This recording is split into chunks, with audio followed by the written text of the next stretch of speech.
your loan is packed with additional charges that can drive your monthly payment higher than it should be, costing you thousands of dollars more for your car. Hi, this is Patty, and here is your second chance to get the payment you deserve. Visit Atlantic City Federal Credit Union today for a courtesy loan review. We've helped our members save money by refinancing their vehicle with us. Now it's your turn. Open your eyes to a credit union. Atlantic City Federal Credit Union.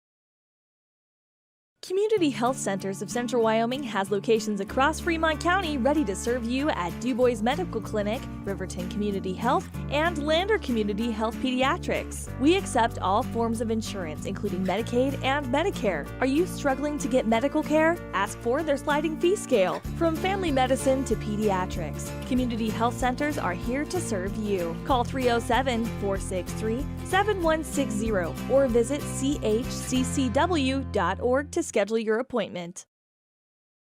If your vehicle needs repair, you can depend on the crew at Extra Care Auto Repair. They can repair almost anything with wheels, gas, diesel, domestic, or import, and their work is top quality and reliable. Extra Care Auto Repair on North Federal in Riverton. The staff and board at the Fremont County Fair wish to thank everyone who attended the fair this year. Whether you enjoyed Family Day, a night event, entered a craft show, or showed your livestock, thank you for all your efforts. We'll be moving and grooving next year, so stay tuned. You need an oil change, but you don't have a lot of time. Expressway Lubes on South Federal in Riverton and Highway 789 in Lander provide a fast, professional lube, oil, and filter change. Expressway Lubes, locally owned and proud to support our local student athletes.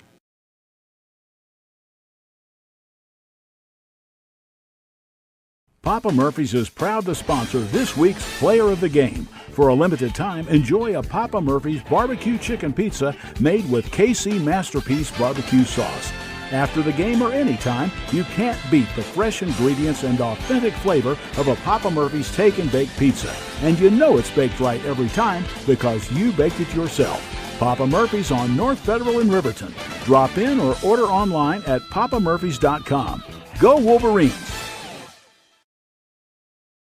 Are you a caring person that wants to help but not sure where to go? Wyoming Senior Citizen Inc. is looking for caregivers across the state. Call 307-856-6880 to find out more information. They would like to wish all Fremont County athletes good luck this year.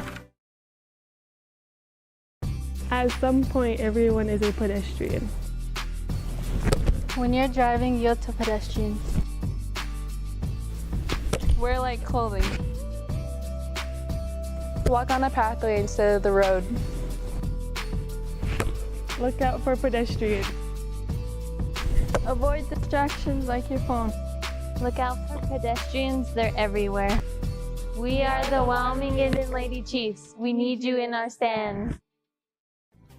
Riverton Blowdorn Lumber is proud to support youth sports. Experience the Blowdorn difference. Quality products, design, delivery, and expert service. Blowdorn Lumber, 1202 North Federal in Riverton. Blowdorn Lumber. Hi, this is Tyler Watson, your local State Farm agent. I'm a proud sponsor of Wolverine Athletics and all of our student athletes here in Fremont County. Youth sports are a great way to build future skills that help our kids succeed in life. Teamwork, leadership, time management, and how to perform under pressure can all be learned on the field and in the gym. Good luck to each and every one of the student athletes. Go Big Red! Tyler Watson State Farm, 618 East Washington Avenue in Riverton. Call 856-4118 or visit insuringriverton.com. Like a good neighbor, State Farm is there. The Stock Dock is proud to serve all of Fremont County and surrounding areas. They are dedicated to providing the highest level of veterinary medicine along with friendly and compassionate service. They service all pets of shapes and sizes between dogs and cows and cats and horses. They treat your animal like it's their own. The Stock Dock.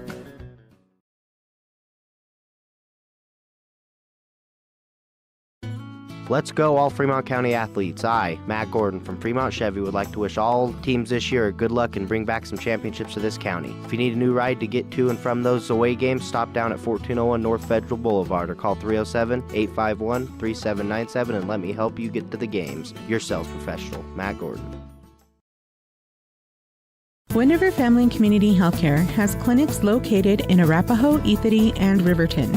We provide family medical services along with dental, optometry, behavioral health, physical and occupational therapy, and more. Our in-house lab and pharmacy at all locations make for a one-stop primary healthcare center for your healthcare needs.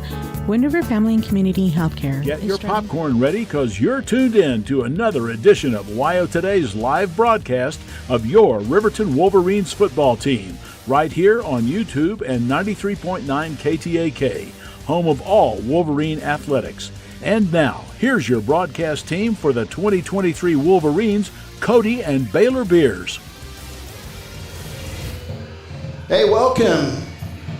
Why am I getting a really bad echo, Kevin? I don't know why you're getting that. You should be. Getting a super bad echo. All right, this is Cody Beers. Hey, welcome to Wolverine Field. I'm joined by Baylor Beers, and this is the pregame show brought to you by Hampton Inn and Suites. And Baylor, hey, thanks, Kevin.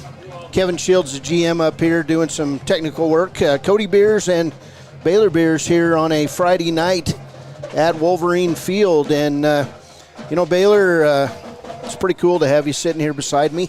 You used to play on this field, so it's got to feel a little weird being on the mic. It is, yeah. Really the last time I was here was when I walked off the field my senior year, honestly, because I went off to Laramie, went to school. Hallie and I lived in Laramie, my wife, and we just moved back this last summer. So it's definitely a surreal experience being able to broadcast Wolverines football after being, it being such a big part of my life for so long. Well, tonight it's the Riverton Wolverines, 0-1 on the year. They would get beat last week by Powell, 42-24.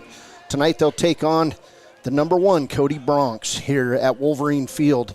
This is the Hampton Inn and Suites pregame show. I'm Cody Beers. He's Baylor. We'll take a break. We'll be back. We'll go through the pregame. We'll have a discussion with Coach Mark Lenhart. We'll talk a little Wolverine history. We'll get a weather report as it's overcast tonight.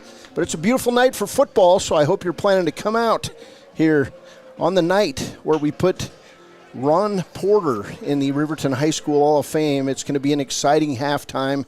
A lot of things going on tonight, but number one, we're going to play a football game for the second week in a row here at Wolverine Field. We'll be back. Because Wind River cares. More information can be found at windrivercares.com.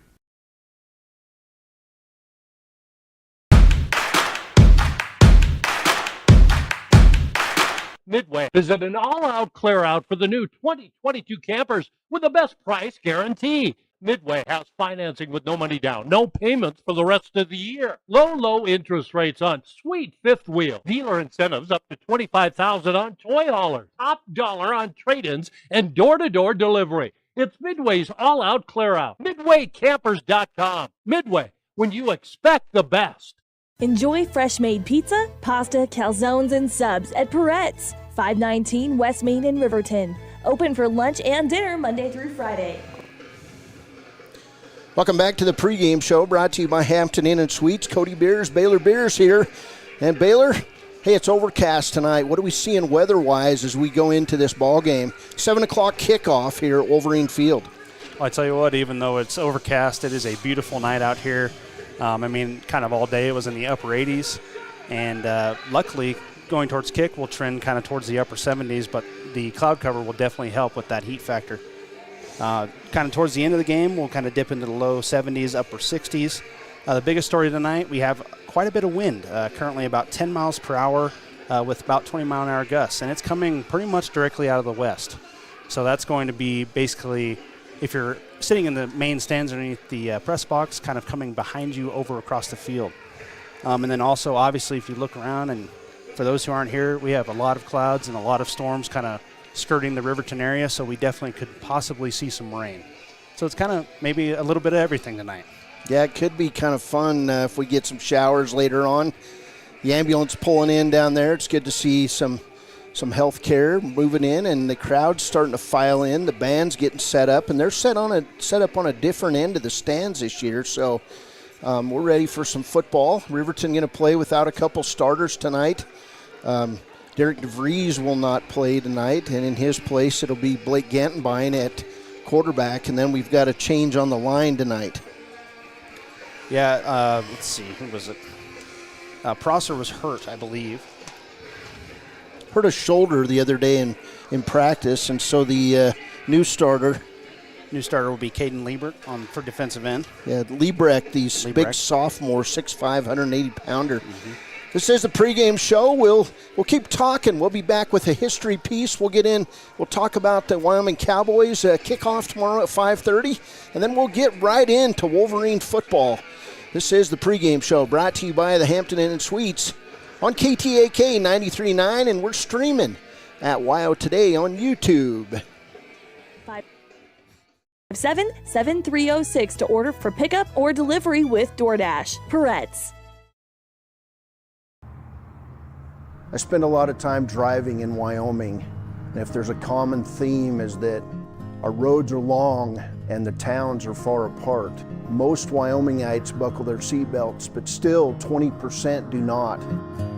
Wyoming law dictates that every person in a vehicle must wear a seatbelt at all times. Seatbelts reduce the risk of death by 45% and reduce the risk of injury by 50% in all motor vehicle crashes. I buckle up to secure my journey and to protect what matters most, my family. Our Yellowstone region is home to breathtaking beauty, but please, drive with caution and buckle your seatbelt, for you and your family's sake. Remember, Wyoming, your safety is our priority. Please buckle up, not only for your safety, but it's the law.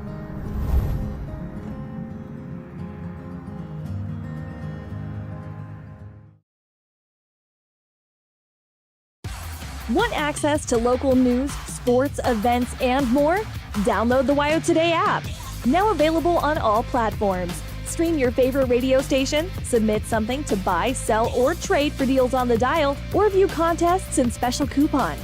Better yet, the WYO Today app is the best way to access free HD video of Fremont and Hot Springs County athletics. It's all at your fingertips. Head to your app store or visit wyotoday.com to download the WYO Today app now. Welcome back to the pregame show brought to you by Hampton Inn & Suites. And, Wyoming Cowboys open up their regular season tomorrow night, 5:25 kickoff, I believe, at Jonah Field at War Memorial Stadium. There's new turf down there. We're hearing that there's a sellout, Baylor. We're going to be camping and trying to find a place either to listen or watch the game, but a lot of excitement in Laramie this year, a mature Wyoming Cowboy team. It's going to be a fun season. I think everybody last year thought the Wyoming Cowboys were going to struggle, and really they righted all those naysayers kind of coming out of the beginning of the year last year. So it'll be exciting to see what this mature squad who brings back, I believe it was something like 17 starters, 10 starters on defense, 6 starters on offense. It's going to be really exciting to see what they can do, especially against such a high-powered team like Texas Tech. Well, they're going to run the ball. We all know that. That's a given, but we've been hearing it again in the preseason that they're going to pass the ball more, and they feel more comfortable with their quarterback. And what do you think? Are they going to pass the ball this year? I mean, you go into the season always feeling like they're going to, right? Yeah, I think you do. We'll see. We'll see what happens. I think last year was like a 70-30 split probably on pass to rush, rush to pass. Hopefully they get it closer to 60-40. I mean, I think the explosive plays happen in the passing game a lot of the time, but Wyoming's really good at rushing too. So whatever will get the W. You definitely want to run to set up the pass, and then you want to pass to set up the run. But when you're so one-dimensional that they've been a few years, pretty easy to scout a team. So, but Wyoming's big up front. They've got a new redshirt offensive guard, Frank Crum, the Laramie guy in his 6th year, moves over to left tackle. Just a lot of excitement. You've got a preseason All-Americans. You got a kicker that still kicks with a red shoe, and it's just going to be a blast. So anyway, that's Wyoming Cowboys tomorrow. We'll have the game on 99.1 KWYW, and you can also, of course, see it nationally on TV. So this is the pregame show. Hey, we'll come back. We'll start talking about this matchup between the Cody Broncs and the Riverton Wolverines. We'll talk about the Wild Prep schedule tonight. There was some games last night. We'll try to get some scores in those. Shoshone was in action last night. They made the trip down to play number 1 Pine Bluffs. We'll be back on KTAK 93.9. We believe that everyone deserves a second chance, including us. Hi, I'm Brian Rohbacher, CEO of Atlantic City Federal Credit Union. And if we said no to you in the past, I'm asking you for a second chance too. In the midst of everything happening, we are committed now more than ever to second chances and when it comes to your finances. An auto loan for your new car, business loans, home loans, and more. Give Atlantic City Federal Credit Union a second chance to give you a second chance. We've been helping our community thrive since 1964, and now it's your turn. Visit AtlanticCity.coop to apply today. Atlantic City Federal Credit Union, federally insured by the NCUA. From one corner of the state to the other, over 82% of Wyomingites wear their seatbelts. And to the 18% who don't, we say, let's buckle up for life, Wyoming. Central Wyoming College now offers Bachelor of Applied Science degrees in Early Childhood Education and Organizational Management and Leadership, with an emphasis in outdoor education, tribal leadership, or business and entrepreneurial leadership. CWC offers 3 ways to learn: online, virtual, and in person. Learn, grow, lead, and advance at Central Wyoming College.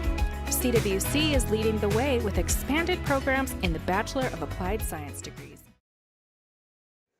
Wyoming Waste. Welcome back, Hampton and Inn Suites pregame show. Cody Beers and Baylor Beers here on the pregame. And this matchup, Cody Broncs, Riverton Wolverines, it's been one-sided in recent years, but Baylor, run through the football history a little bit of these two teams. I know they have played each other many times.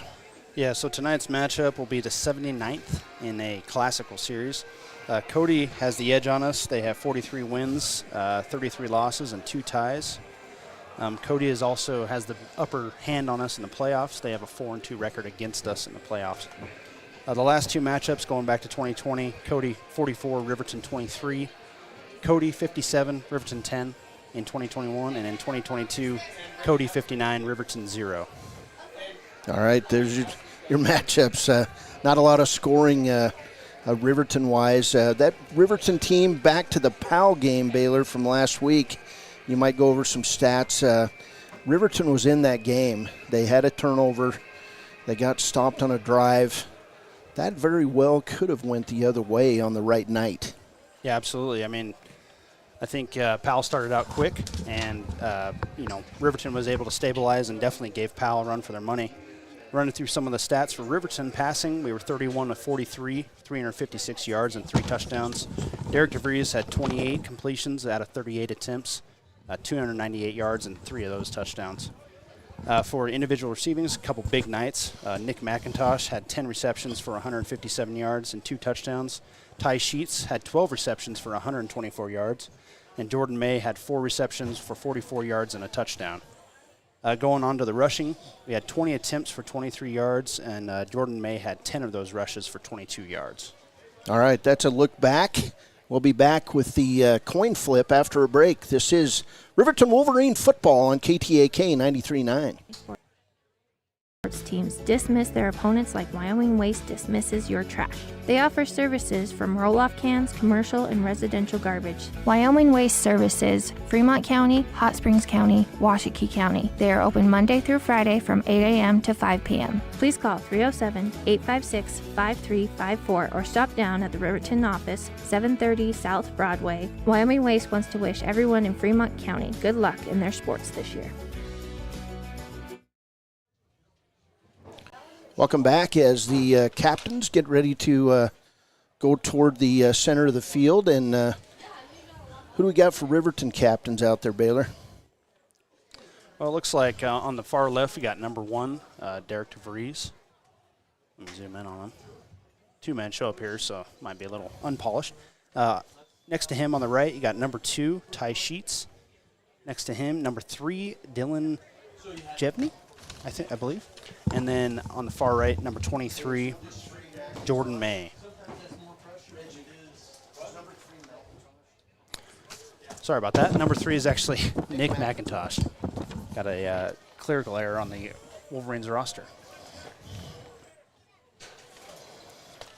All right, so your captains are coming out. We'll keep talking here. Thank you very much. Thank you. Bringing us some beverages here to drink during the game. And this is Wolverine football, and keep an eye on who wins that coin flip, Baylor. This Wolverine team, new coach Mark Lenhart. We're going to have a good interview with him in a few minutes here, but Mark has experienced what he told me earlier in the week is probably more of a rebuild situation than he thought in taking the job. He's got a good senior class, but they're trying to change the mentality of this Riverton program, Baylor, and they've got to get to the point where football is more important than what happens after the game. Yeah, at least a little bit. Right. Right. Yeah. We kind of had a whole culture for the last 8 years. We've struggled. We haven't exactly succeeded as a squad. And a new coach coming in, he's done it twice before. You look back at Torrington, back in the early 2010s, and then he went to several state championships there, and then moved on to Rock Springs, kind of in the same situation that we were. They were struggling in 4A. And he was able to turn them around and make them competitive. I believe they even won a state championship. No, they went to the state championship in his second year. So a Mark Lenhart coach team has been to a state championship 3 times, even though he's finished as the runner-up 3 times. And he told me that. He said, Cody, it burns that he didn't win that game. But that's not what he's about. He's about developing young men and creating new leaders for the future. So, hey, we've got the coin flip about ready to happen here in the middle of the field. We're going to come back and we're going to have that Lenhart interview after the coin flip.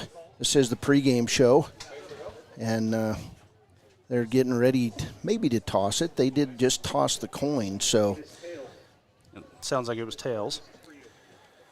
We've got the Riverton cheerleaders down here, and they're wearing white and pink tonight. And at halftime, we will, of course, have the Ron Porter Hall of Fame induction ceremony, and I'm sure his family will be here tonight. So that'll be something fun at half. Looks like Riverton is going to receive. Did they win the flip? I believe so. All right, so it was Riverton, tails, whatever the call was. Riverton wins the flip. They'll receive, so make sure you write that down somewhere. And we'll be back with that Mark Lenhart interview. This is the pregame show brought to you by Hampton Inn and Suites. We're proud to be here for 45 minutes tonight. This is going to be one of the only games of the year that kicks off at 7 o'clock, and that was due to officials not being able to get here until about game time. So we'll be back with that pregame show with Coach Mark Lenhart after a break. This is Wolverine football on KTAK 93.9 FM. Hey, go Big Red! A proud sponsor of this broadcast is Bailey Enterprises. For over 50 years, Bailey has become the name you can trust. With Pit Stop Travel Centers, you can fuel up and stock up on trip snacks at locations all over Fremont County. You can also put your trust in Bailey Tire and Auto for service to keep handy for those times when your luck runs out on the road. Refresh at the Speedway Cafe with a dine-in meal or a round of carry-out with a variety of specials to keep you going. Go with Bailey.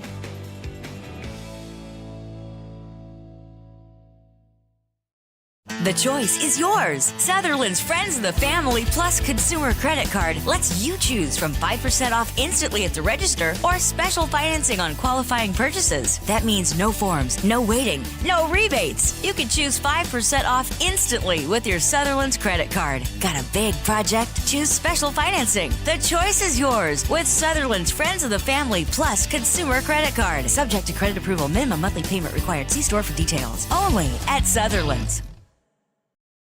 Your car or truck is an investment. When it needs repairs, you need someone you can trust to do the job right. Take it to Gunner's Automotive. They repair all makes and models of cars and trucks, from oil changes to brakes, tires, and more. Gunner's Automotive, 856-2288. Riverton's Hampton Inn. Welcome back, the Hampton Inn Suites pregame show, and Cody Beers and Baylor Beers, and we've got some interesting positions on the Cody depth chart. Baylor, name off some of these defensive positions they use. Yeah, there's the obvious ones, the corner, the defensive end, the nose guard. But there's also a position called the adjust. There's a position that is a $/F. So it must be some kind of safety or some kind. And then must be one of their swinging linebackers, an S/W for position. Definitely not easy to understand, so to speak. All right, so share some more information with us, man. You got any? About what? Here, I got some history. All right, give us some history here. I thought you were going to give us that. All right. I mean, this was going to be kind of one of my keys to the game, but I'll go ahead and rifle it off here. I mean, Cody, we all know, is the team, the top dog probably in the 3A, them and Star Valley. Cody has been in the last 3 state title games, winning 2 of them. And if you go back, the last 8 years, they've been either in the semifinals or the championship game each year. Over the last 3 years, last 3 seasons, Cody is 31-2 in record, including the playoffs. And really, I was just going to touch on that. Riverton can't really take that to the head, obviously. They got to know, they got to play disciplined football, they got to complete their assignments, play it till the whistle blows. And if they really come out here and smack Cody in the mouth, I really think that they have a good shot at taking down what is the top dog in the 3A.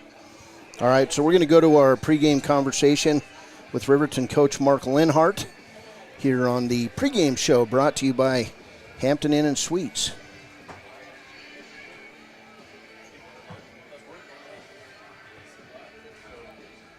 All right, here pregame with Coach Mark Linhart. Coach, you guys scored a few points last week, but Powell scored more. Break that down a little bit. How'd it go against Powell? Well, I thought there were some good things, but a lot of the ways we scored were, some really gutty play by Derek. There were some good ways we scored were, some really gutty play by Derek.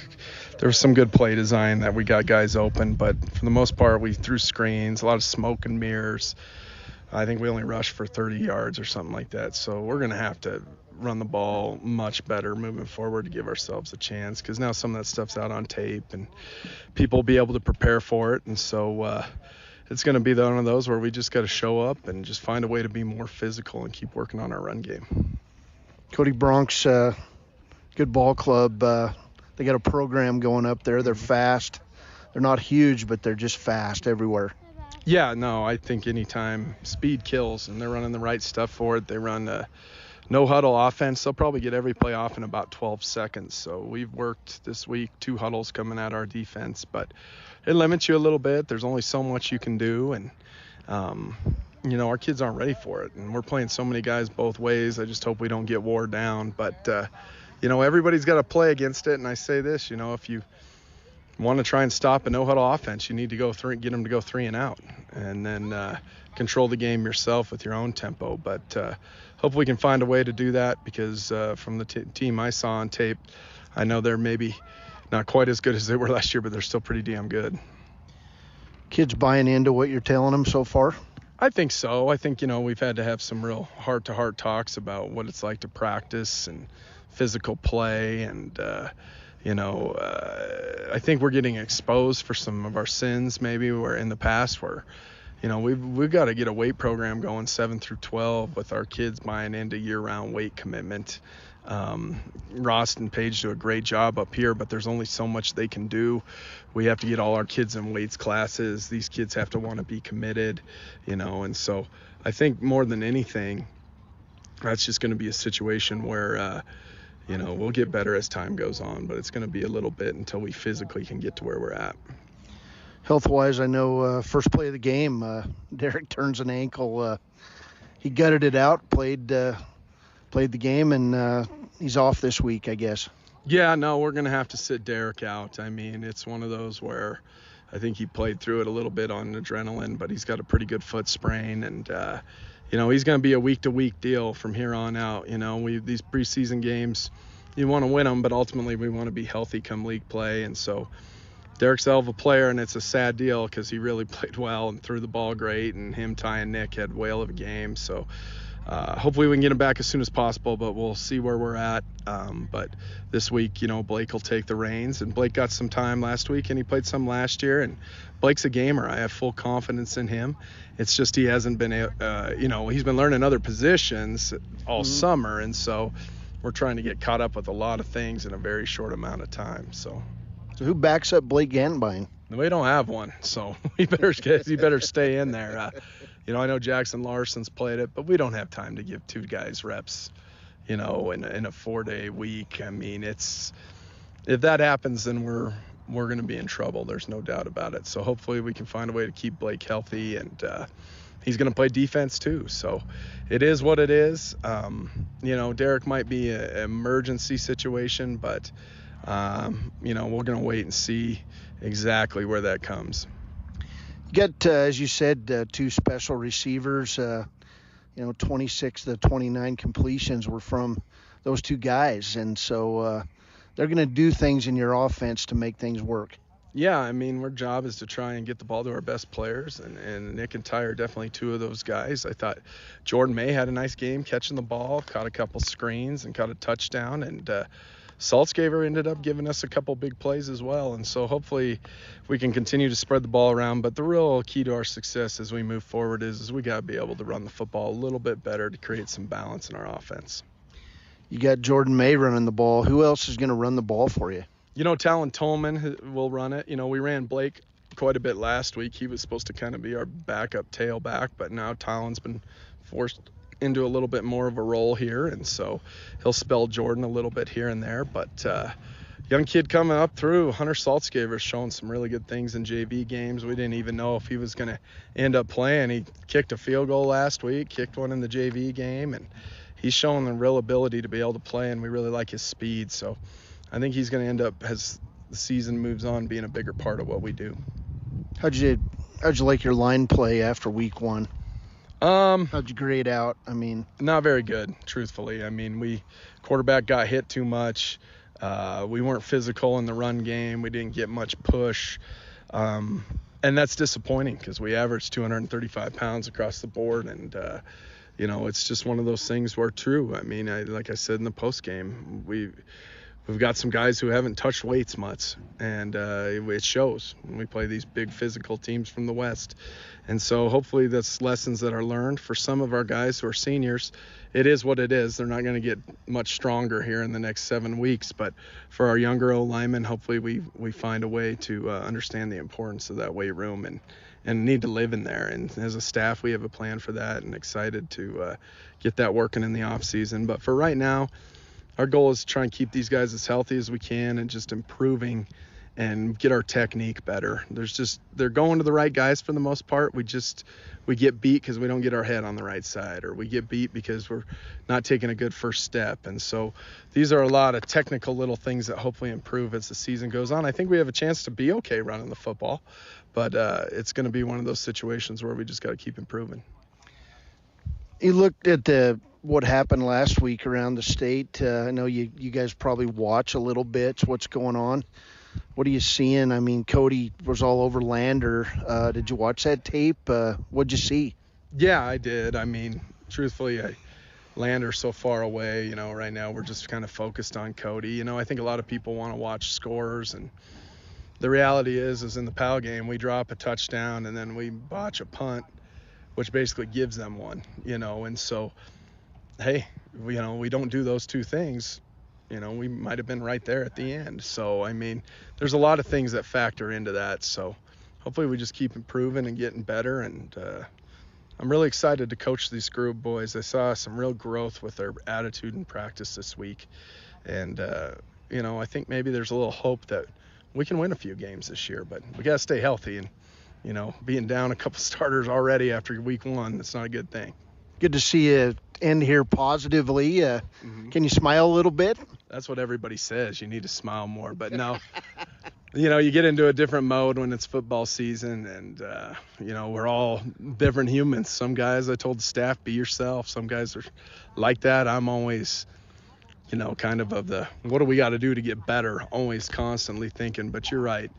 At some point, this is fun and need to enjoy it and enjoy the building process. Looks like you need some chapstick. Oh, yeah, it's brutal. It's brutal. Too much yelling. So. Coach, hey, good luck. We'll talk to you after the game. Thanks, buddy. Appreciate it. Thanks, Cody. Our youth athletics in Fremont County. Fremont County school athletics provide our youth timeless experiences and lessons that can lead to success for life. Setting goals, teamwork, and hard work make young athletes into good citizens. High Plains Power is a Touchstone Energy cooperative. What does that mean for you as a Rural Electric Association member? It all comes down to 7 principles: open membership, one voice, one vote, member benefits, independence, education, cooperation, and community. To understand how it all works, we're headed back in time. In 1879, electricity was in major cities, but rural areas were out of luck. In 1935, President FDR made it possible for companies to build power lines to unserved areas. By the time we hit 1941, some 400 electric co-ops had been organized to serve rural America, just like High Plains Power. For more information, visit nreca.org. From the wide open space. Welcome back to the Hampton Inn Suites pregame show. Hey, we're going to go right into starters tonight. Riverton won the flip. They'll be on offense to start things. Hey, let's get Torrington defensive starters first, Baylor. Yeah, so at one end, we will have number 51. He comes in at 5'8", 170 pounds, Ben Siebert. The other end, we'll have number 56, Warren Sorensen. He comes in at 6'1", 200 pounds. At the nose guard, we got number 65, Zach Barton. He's a 5'10", 245-pound senior. For the Mike linebacker, we got number 44, Connor Moss. He's a 5'10", 220-pound senior. At the S/W, we got number 5, Grady McCartan. He's a 6', 185-pound junior. At one corner, we got number 18, Dylan Brost. He's a 5'11", 160-pound senior. At the other corner, we got number 16, Jacob Ball. He's a 6', 175-pound senior. At the $/F, number 9, AJ Bostert. He's a 6', 185-pound senior. And at the adjust, we got number 2, Chase Hatch. He's a 6'3", 180-pound junior. Those are your Cody starters. All right, let's go with the Riverton offensive starters, Baylor. Yeah, at left tackle, number 55, a 6'4", 215-pound junior, Ryan Cox. The left guard, number 56, a 5'10", 260-pound senior, Xavier Garcia. At right guard, number 67, a 5'11", 260-pound senior, Lyric Gordon. At right tackle, number 57, a 5'11", 205-pound junior, Tyree Harris Aragon. And at center, number 71, 6'3", 255 pounds. He's a senior, Nathan Mills. At tight end, we got number 4, a 5'9", 160-pound senior, Branson Saltzgaver. At one wide receiver, number 2, he's a 5'11", 155-pound senior, Ty Sheets. At the other wide receiver, number 3, 5'11", 150-pound senior, Nick McIntosh. And finally in the slot, number 25, he's a 5'10", 145-pound sophomore, Clay Sheets. And rounding out your specials, number 23, running back, he's a junior, 5'9", 180 pounds, Jordan May. And finally at QB, number 18, he's a 6'1", 185-pound sophomore, Blake Gattenbein. All right, those are your Sutherland starting lineups tonight. We're going to get ready to go with the game here. But first, our Riverton Ranger keys to the game, Baylor. Tonight, I think Riverton needs to sustain some longer drives because we heard it all week long. Cody runs an offense that gets a play off about every 12 seconds. It's a fast break type offense, so Riverton needs to be able to move the ball and make things happen offensively tonight. Good, steady movement of the drive. Try to keep the Cody offense off the field. What are your keys? Yeah, I mean, Cody last year tore up Lander 371 yards on 32 attempts for rushing, and so my key, we got to kill the run. I mean, Cody's top 3 rushers only ran 14 times for 216 yards, which is a 15.4-yard average. I really think Wolverines, if they're going to have a chance in this, got to slow down the big plays, got to slow down the run, and we got to be setting the edge and stuffing up the middle to do so. Well, and you've got to finish things out. You got to have good special teams play. A lot of starters come out, play special teams for Riverton. Just because of that, you've got to stop Cody on special teams. So that is your pregame show, brought to you by Hampton Inn and Suites.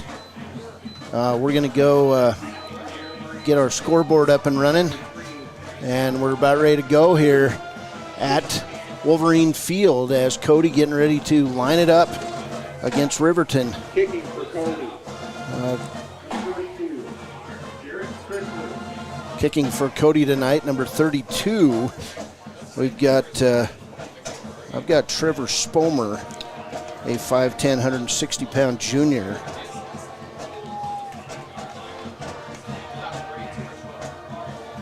As we get ready to go here.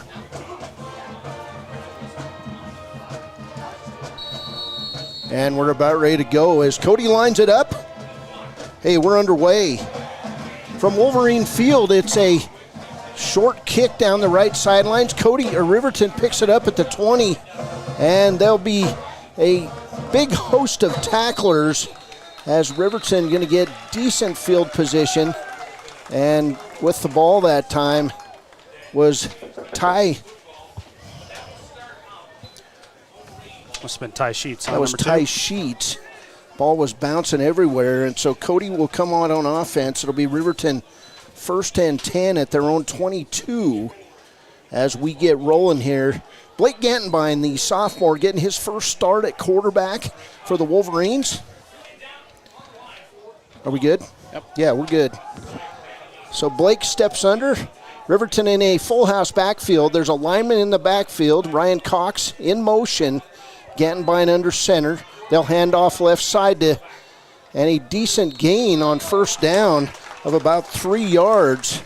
The running back, Jordan May, with the first run of the night. So 3-yard gain for Riverton. It'll be 2nd and 7 for the Wolverines. Green River Lander playing over 20 miles to the south tonight. Eric Pauly on the call, the play-by-play guy of the year. And now Riverton will spread it out on 2nd and 7. Gantenbein in the shotgun, and May now going to go in motion. It'll be Gantenbein throwing it right side to Ty Sheets.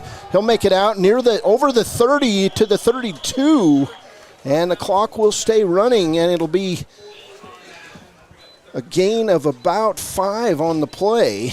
So Gantenbein completes the first one of the night for 5 yards. And Ty Sheets with his first catch of the game, a 5-yard gain. That looked like a solid pass from Gantenbein. It was. 3rd now and 2 for Riverton, and this is where you've got to get a first down if you're Riverton. Gantenbein under center, full house backfield, and he'll come out left looking for that receiver. He'll throw across the middle. Nick McIntosh goes down. It'll be incomplete out near the 42. Pass just a little bit short. And I believe Riverton now going to come out and punt the ball away. McIntosh wide open on the play. Back deep to receive the punt for Cody is going to be Chase Hatch. And we're guessing there's a lot of speed back there as to punt the ball away for Riverton will be Blake Gantenbein. Gantenbein will get the ball off. It's going to go end over end inside the 35 where it goes out of bounds Oh, it stays in bounds down to the 29-yard line. That will be a punt of 18 and 31. That's decent 39-yard punt. So Cody football, 1st and 10 at their own 28. So Riverton gains 8 yards. Its first time out. Completes a pass. Gantenbein goes 1 for 2 on that drive. And so here we go as Cody comes out in their white road uniforms, gold numbers trimmed in blue. And the quarterback is Maddox Ball. He'll come out right away in the shotgun. And off his right shoulder is the running back, Grady McCartan. Here's Ball back, a little short pass out in the flat, and a nice tackle on the play by Riverton. That tackle going to go to Nick McIntosh coming up and knocking McCartan down. And here's where the speed-up offense, Baylor, comes into play. They go right in, no huddle. They've got 3 receivers in the set, 2 on the far side. Maddox will hand straight up the middle, and it'll be McCartan over the 40 to the 42-yard line. It'll be a run of about 9 yards on the play, and a Cody first down. There's about 12 seconds from tackle to snap on that last one there. So McCartan with the gain of 9, and right away, again, 4 receivers in the set. Ball's going to pitch it right side to McCartan, and we'll get a hit after a gain of about 3, and we could see possibly a hold, could be a face mask on Riverton after a short gain. And that was Blake Gantenbein on that stop there. Solid tackle. We'll see what the call is as the official looks it over here. Is it going to go backwards? And I believe it is going to go backwards on the play. And it's going to be illegal use of the hands. So that's going to be a nice penalty and move Cody backwards here. That's the first penalty of the game. And it'll go for 10 yards. So block in the back. And now 1st and 20 for Cody. Here's Maddox Ball. We've got a motion player. Handoff straight up the middle for the Cody Bronx. And a good-looking tackle on that other side. That tackle is going to go Jordan May. Yep. So May with the tackle. That'll be a gain of 7 on the play. And Ball back in the shotgun. He'll go back to pass, throw it long down the side, and he'll overthrow it. That pass intended for, I want to say, McCartan. What number is that? 2? Is 3. Number 3, which is I think it's Chase Hatch, wasn't it? It must be Chase Hatch. There's no number 3 here, so it must be number 2. Yeah, it was number 2 on the far side. So 4 receivers in the set, and now 3rd and 13. Riverton with a chance to get off the field here early in this game. 8:58 to play first quarter. No score. And so far, Riverton's been a little bit against the run, but so far doing good things defensively. Here's Ball in the shotgun. 4 receiver set. He'll stop to pass. We got a flag. And Ball's going to take off running. He's going to be wrestled down after no gain on the play. Matter of fact, a loss of 1. But we're going to get a flag. That was number 57, Tyree Harris Aragon. All right, so tackle by Tyrese Harris Aragon. And go ahead and announce those tackles. We're going to get, they allowed the play to happen, so I'm guessing we're going to get a penalty that is declined. They're going to say false start on Cody. Probably a legal motion since they let the play active. All right, so penalty is declined. It'll be 4th down, and Maddox Ball is going to punt the ball away for the Cody Bronx. So good stop for the Bronx here with 8:50 to play in the first quarter. Got Ty Sheets deep to receive the punt. Ball gets the snap. And he'll punt it. It'll be high down the middle of the field. Sheets is going to call for a fair catch at the 19-yard line, where it'll be first down and Riverton. They're going to say right at the 20. Hey, good things happening so far. We'll keep it here. So one drive each way, and Riverton with good tackling. 2 penalties on Cody, the key Baylor, and boy, you've got to find a way now to move the ball. Yeah, absolutely. I think go back to the run here. I mean, we had the first play coming out. Great run. Picked up about 4 yards. Just keep doing that. All right, so Gantenbein's going to come under center. We've got 2 in the backfield. Ryan Cox in motion. Gantenbein going to hand it off straight up the middle. And nowhere to go, really, for the Wolverines on the play, as that's Jordan Main on the carry. They're going to give him 1. So 2 carries so far for Jordan May, the 5'9", 180-pound junior for the Wolverton Wolverines. And that team tackle by 47 Logan Class and number 40 Luke Moulton. 2 linebackers. Pretty big guys out there for Cody. And you know you put Cody's on another sheet, right? Okay, all right. Doing several things at once tonight. Hey, welcome to broadcasting football. And we're going to get a timeout called by the Wolverines. We're going to go with it. 7:46 to play, first quarter. 2nd and 9 when we come back. This is Wolverine football on KTAK. Wyoming.com is reaching more homes and businesses than ever before. For more than 25 years, we've aimed to provide the best internet and phone service to meet the needs of our customers all across the great state of Wyoming. Now it's getting even better. Wyoming.com, expanding to an area near you. Wyoming.com. We're out there. When repairs are complete after a collision, you expect your car, SUV, or truck to look like new. That's the service you'll receive at Stork Auto Body in Riverton. Professionalism and meticulous attention to detail. You can depend on Stork Auto Body, 841 Miniweb Avenue, Riverton. When you purchase your car, do you know if you got... Welcome back. We've got 2nd and 9 for Riverton. Gantenbein under center. And he'll fade to pass. A lot of time. He'll throw it down the middle. Up, trying to make the catch. Incomplete.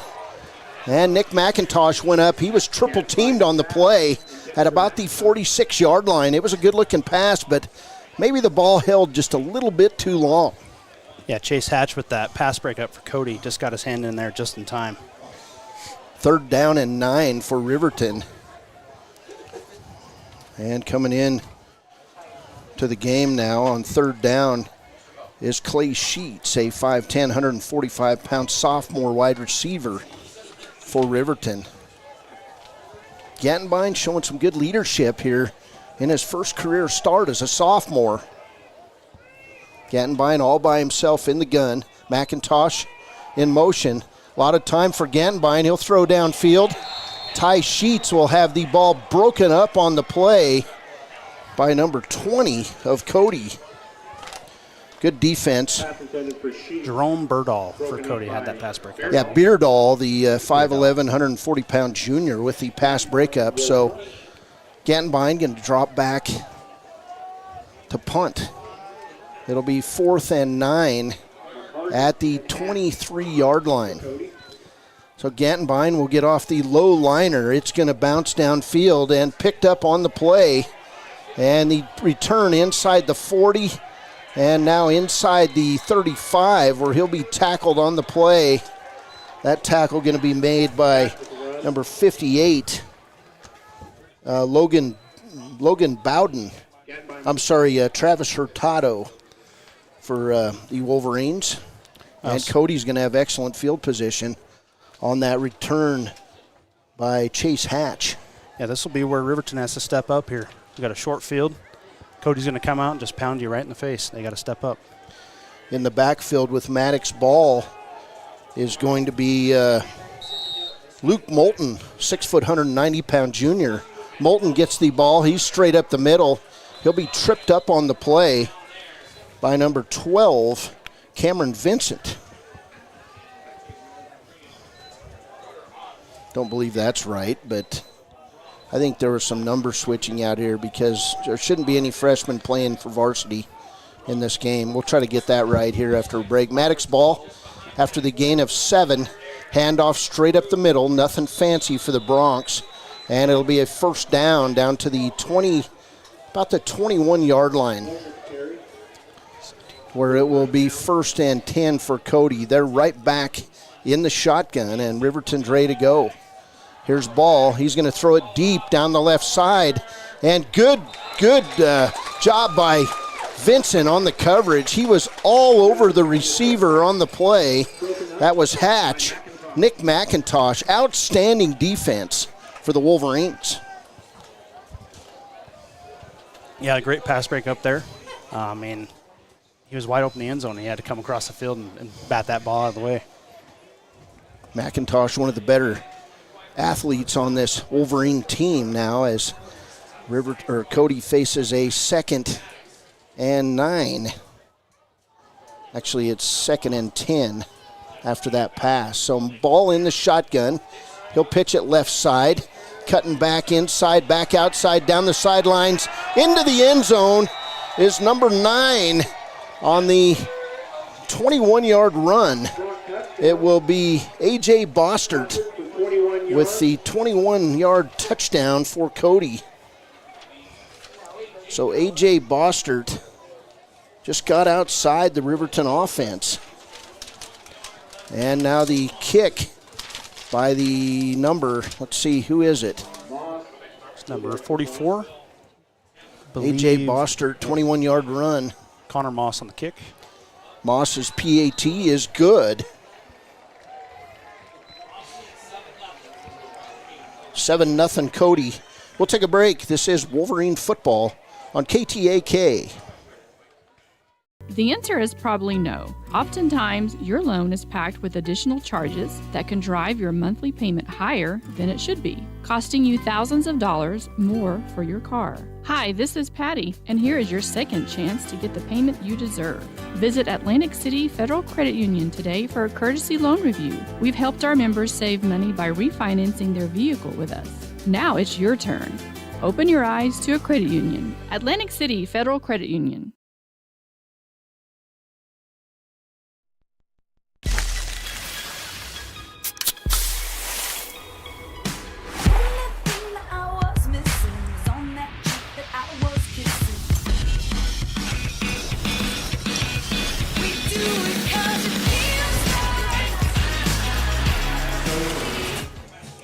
Welcome back as we get ready for the kickoff. 6:38 to play, first quarter, 7-0 lead for the Cody Broncs.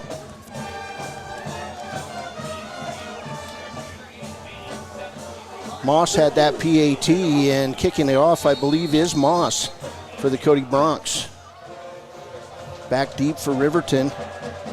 Vincent, and picking it up and running his Ty Sheets. Sheets outside the 20. He'll be mowed down on the play. First Bronc to that tackle is number 20. And it'll be Jerome Beardall with that tackle for the Broncs. So 1st and 10 for Riverton at their own 22. 6:32 to play, first quarter. You can see the clock on the bottom of the screen. We're not using it tonight. We'll take it off at halftime. And Cody with the 7-0 lead here in the first quarter. So 7-0 Cody. Riverton football. Shotgun and running the ball. And a decent run over the 25 is going to go Blake Gantenbein. And he'll be taken down on the play. I believe Logan Class. Yeah, Logan Class also had 40 and 47 on that tackle, which is Luke Bolton and Logan Class. All right, so 2nd and 6 for the Wolverines. Gantenbein under center. Tight formation. It'll be a handoff right up the middle. Jordan May with the carry. Tackled by Moss. That run for Riverton was Jordan May. Tackled by Moss there. And that run kind of stuffed up the middle. And now we've got 3rd and about 4 yards to go. So 3 carries for Jordan May and 5 yards here early. Let's see what Riverton's got mapped out here on 3rd. A long 4 for the Wolverines. Gantenbein under center. He'll hand it inside to Ty Chase. He's going to get out for a first down.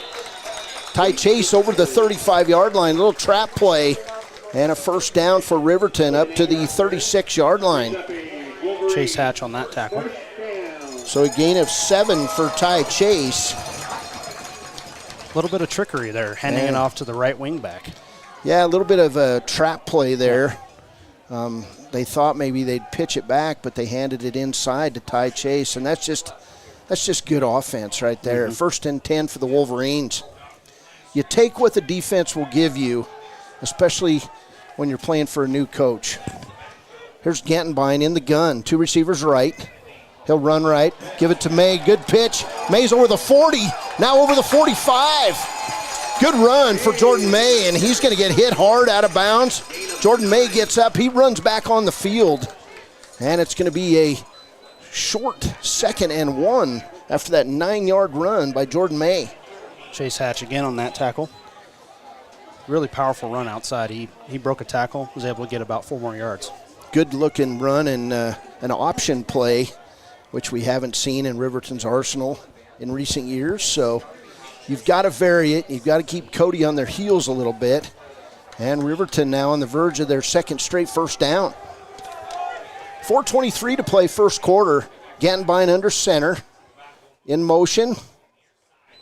And a handoff to May. He'll go up the middle. And he's going to get what he needs for a Wolverine first down. Gain of 2 on the play. And Riverton moving the ball here as the first quarter winds down toward 4 minutes. The Cowbells are out here on a Friday night. Hey, Wolverine football, it's good to be out here. I think there's a lot of people excited for what's to come for Wolverine football. The future is bright for sure. I enjoyed doing Game of the Week last year. Was in Shoshone, DuBois, Wind River. Went to a different place. May limps out of the game and sits down over on the sidelines after that hard hit on the sidelines. So Gantenbein, we'll see who's in the backfield with him. 1st and 10 for Riverton. Here's a handoff straight up the middle. And a decent little run, couple yards on the play. That's going to be Tolman on that carry. Tolman with the carry. Gain of 2. So Tolman with the 2-yard run for the Wolverines. 2nd and 8 for the Wolverines. May going to come back on the field, running a little gingerly, but he's back out there for the Wolverines. You're not going to see these Wolverines giving up. They're going to try to play for 48 minutes. That's been the mantra of new coach Mark Lenhart. So Gantenbein to the line. 2nd and 8 for the Wolverines at their own 48. Motion by Ty Sheets. It'll be a fake pitch and then a little screen to Sheets. He's going to go nowhere. Cody sniffed that one out in a big way. They're going to give him a loss of 1 on the play. Just too many Cody Broncs in the field to play that time. We're going to have to get a gate or a door open in here. It's stuffy and warm on Friday night. That's stuff done by the nose tackle, number 65. Zach Barton, and also Grady McCartan. So a couple studs there. Stop that run. Grady McCartan, one of the grandsons of Ron Porter, who lives in Cody now. Gantenbein going to come out 3rd. We'll say a long 9. Gantenbein in the shotgun. He'll throw over the right side. Wide open, but broken up on the play. He had the ball in his hands, but hit. Nick McIntosh nearly had the ball. That was number 20, Jerome Berdahl again. Beardall's been in on a lot of tackles so far in this game. Almost a little bit too early on that hit, but he timed it just about right. Gantenbein had his guy. McIntosh hit, unable to hold on. We'll get 2 receivers back for Cody on this punt. Gantenbein goes high for the reception, and it's going to bounce, and Cody backs off, and it's going to be downed on the play. And let's see, 71 with the downing the ball downfield. Cinch That'll Dalton. be Nathan Mills. Wrong side. 6'3", 255-pound senior. That's no big deal. It'll be Cody Ball as we wind inside 2 minutes. 2:03 to play. First quarter. Bronx with a 7-0 lead here on the Tyler Watson State Farm scoreboard. Appreciate Tyler Watson. Of course, a lot of football in that pedigree, and he's got young boys that are playing in the Riverton Junior football ranks. First down for Cody. 3 receivers left, 1 receiver white at the 24. It'll be Maddox Ball throwing it out left side, and Riverton's going to sniff it. Short gain, less than 1 on the play, as just a little short pass to Chase Hatch on the left side. Jackson Larson with that stop there for Riverton. Good open field tackle by Jackson Larson. You can see the improvement in this Wolverine team from week to week. Here's Ball in the shotgun. He'll go right side. He'll run up the middle. Maddox Ball going to gain about 5 yards on second down, where he'll be tackled May on that just tackle. outside the 30. What's that? May on that tackle. All right, so May makes that tackle. Jordan May. Riverton playing a lot of guys 2 ways in this hurry-up offense. Here's Ball. He'll pitch it right side around the right end, and they're going to stop the runner short of a first down. Let's see who that runner is. That was number 33 for the Bronx. Owen Peterson on that run. Tyree Harris, Aragon on that tackle. 4th down and a yard. Cody's going to go for it here. Riverton with an opportunity on defense. There's Ball in the shotgun, and they're going to see guys jumping. I believe Riverton may have jumped, but did Cody force them? They did. Cody's backing up on the play. It'll be a dead ball false start on the Cody Bronx. Riverton defense may have held again. They have. As Cody comes on, they'll punt it away with 43.4 seconds to play here in the first quarter. The Riverton defense showing life. Come out, and they're fired up. They're ready to play against these big boys. As Ty Sheets drops back to receive the punt from Maddox Ball.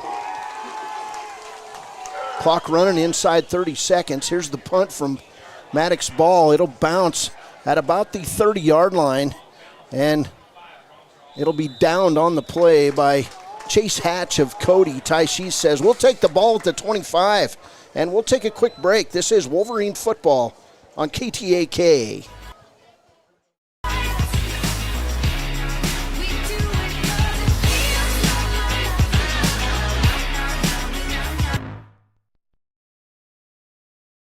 Community Health Centers of Central Wyoming. Get your popcorn ready because you're tuned in to another edition of Wyo Today's live broadcast of your Riverton Wolverines football team. Sorry about that. Welcome back. Just fat fingers running the keyboard tonight. So Riverton football, 1st and 10 at their own 26. Blake Gantenbein in the shotgun. He'll run right side. And the hole closes quickly, and a host of Cody Bronx took Black Gantenbein down. Gantenbein getting wrestled down that time. Moss and Class on Connor that. Moss. Yep, on that tackle, that group tackle. That's going to do it here as the clock winds to 0. We've played 1 quarter from Wolverine Field. It's Cody 7, Riverton nothing.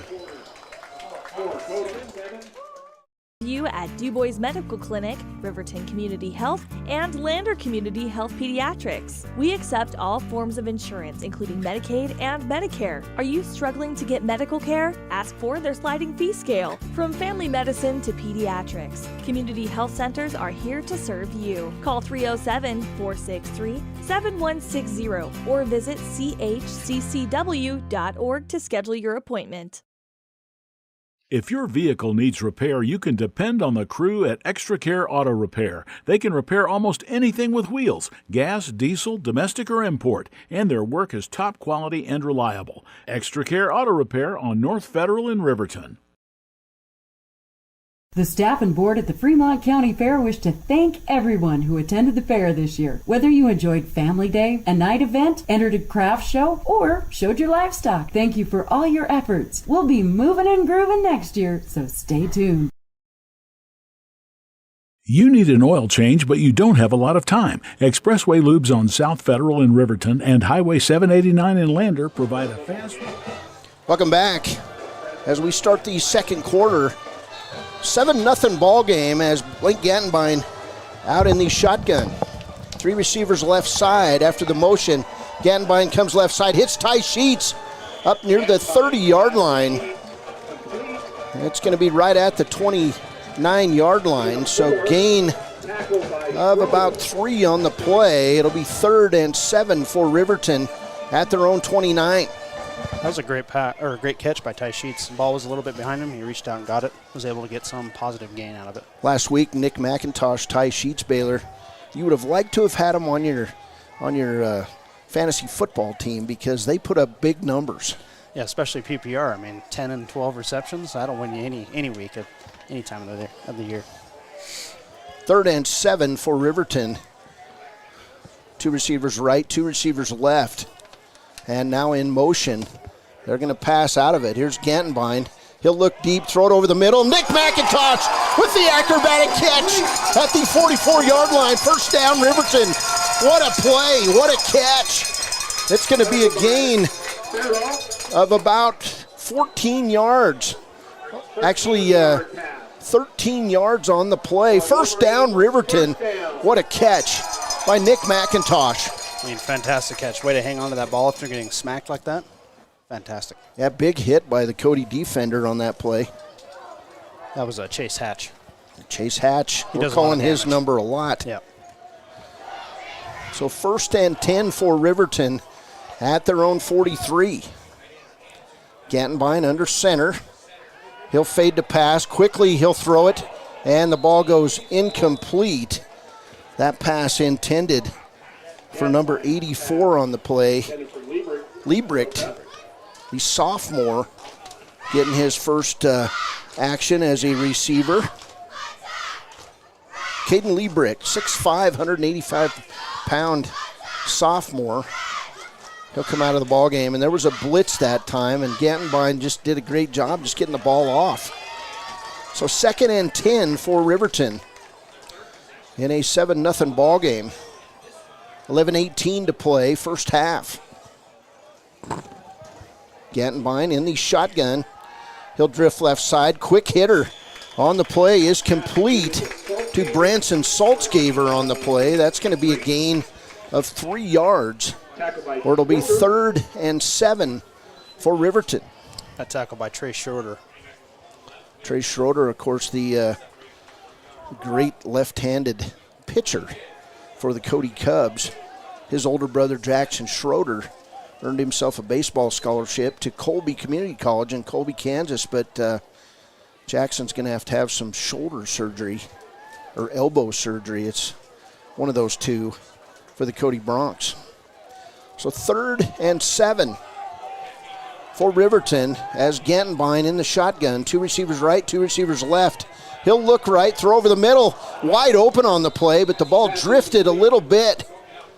And going for the catch was McIntosh, but unable to bring it in. So it's going to be 4th and 7 for Riverton, and they'll come on to punt the ball away. Really the first inaccurate pass by Gantenbein all night. Gantenbein already with punt number 4 in this ball game. 2 receivers back for the Cody Broncs. High snap, nobody rushed, and it's going to be kicked right to Hatch. He'll be hit early on, and then Hatch going to go back left side. He's over the 30, over the 35, over the 40, and he'll be wrestled out. And a fumble! Riverton gets it back. Hatch fumbles right in front of the Cody bench, and Riverton with the recovery. It's Wolverine football right back at the line of scrimmage. And guess who that was? Our man, Blake Gattenbein. Blake Gattenbein He's comes everywhere. all the way from punter to force the fumble, and then he recovers it. And Riverton now with the ball back right on its own 46. It'll be 1st and 10 Riverton. Outstanding play on special teams, and that's part of that three-headed monster, Baylor, that you've got to win. Special teams is huge. Yep, especially against an opponent like Cody. They will take every advantage that they can get, even if it's just special teams. 1st down and 10 for the Wolverines. Gattenbein under center for the Wolverines. And we're going to get a blitz real quick. And Ty Sheets with the inside handoff. He'll go nowhere on the play. Cody sniffed that out. It'll be a loss of 1 for Ty Sheets. That was Luke Moulton with the tackle for loss. 9:56 and counting in the first half. A 7-0 ball game. This Riverton team showing a lot of heart tonight against the number 1 Cody Bronx. Heavily favored Cody Bronx, and Riverton just playing with some heart here in game 2 of this 2023 season. Of course, week 0 last week. Gattenbein in the shotgun, and in motion is going to be May. Pass outside to Nick McIntosh. He'll make a move, go over the 50, inside the 50, down around the 47. Nice gain for Nick McIntosh on the quick hitter from Blake Gattenbein. I mean, that was a fantastic move. He was going to be stopped almost for a loss there, but then was able to juke out of the way, got a sizable gain out of that pass. We'll give him 6 yards on that play, so second catch for Nick McIntosh tonight. And Riverton moving the football here in this second quarter. 8:49 to play. We've got a slight rainbow building here over the south. Must have been some Baylor the weatherman. Some showers going on around us tonight, but a beautiful night here at Wolverine Field. 3rd and 4 for the Wolverines. 2 receivers far side. Sheets in motion. Gattenbein will throw it right side to McIntosh. He'll make a move, and he'll be gobbled up on the play. And no gain as Cody with the big celebration. And McIntosh unable to get away on that play, but a 2-yard loss, and now 4th down for Riverton. And it looks like Riverton may go for it on 4th with 8:08 to play. Senior Nope. Jace Jarrett with that stop for Cody. They're going to punt it. So Gattenbein with his 5th punt. 7-0 score here as 7:54 and counting in this first half. High snap to Gattenbein. He'll get it away. It's going to go end over end toward the 27-yard line where it'll go out of bounds. And that's where Cody will have the ball, 1st and 10 with 7:43 to play first half. We'll keep it here because we're expecting Cody to be on the field real quick. If there's one thing that I like, the first time I talked to Mark Lenhart, Baylor, he said, we're going to figure out some way to get these guys to play 48 minutes every game. If they can do that, they'll be in this game. That's pretty huge, especially in high school football. I mean, I wouldn't say you're out of it until the very end. So you got to play hard, 48 minutes, exactly. 1st and 10 for the Cody Bronx at their own 27-yard line. Maddox ball in the shotgun. 2 receivers left side, 1 receiver right. Ball going to pitch it out right side. Riverton tries to blow it up, and they do after a short gain by Cody. That's going to go as a gain of 2 on the play, and the running back on that play, number 5, Grady McCartan. McCartan with a handful of carries in this game. He'll go straight up the middle, and he gets away. McCartan off to the races. 40, 30, 20, 10, 5, touchdown Bronx. No flags on the field, and McCartan, nothing fancy on that one. It's going to go 70 yards for a score. The Cody Bronx. That one just hurt. With 7:13 to play in the first quarter, Right or up- first half. Right up the gut with that run. Just ran right past everybody. McCartan, 70-yard run. 13-0 now as Moss comes on to kick the PAT for the Cody Bronx. And just like that, a 13-0 game, and nothing fancy. They just blew it up the middle. Here's the PAT kick by Moss. It'll go through the uprights. It's good. 14-0 Cody. We'll be back. This is Wolverine football on KTAK. Expressway Lubes, locally owned and proud to support our local student athletes.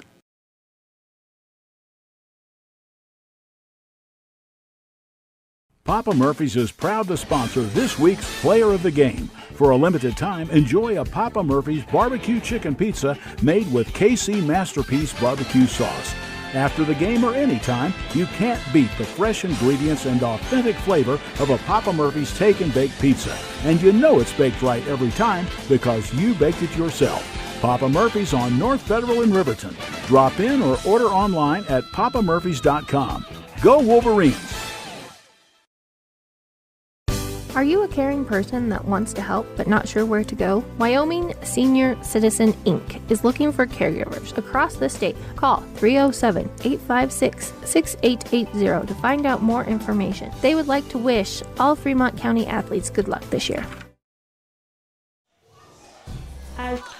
Welcome back as we still got a good ball game here. 14-0 ball game. Riverton needs a break here, but a 70-yard run by McCartan on that play at the 7:13 mark, and the PAT kick by Moss makes it a 14-0 lead for the Cody Broncs. So Cody will kick it off, and kicking it off is number 42, Jarrett Chrysler. So Chrysler with the line drive kick down the middle.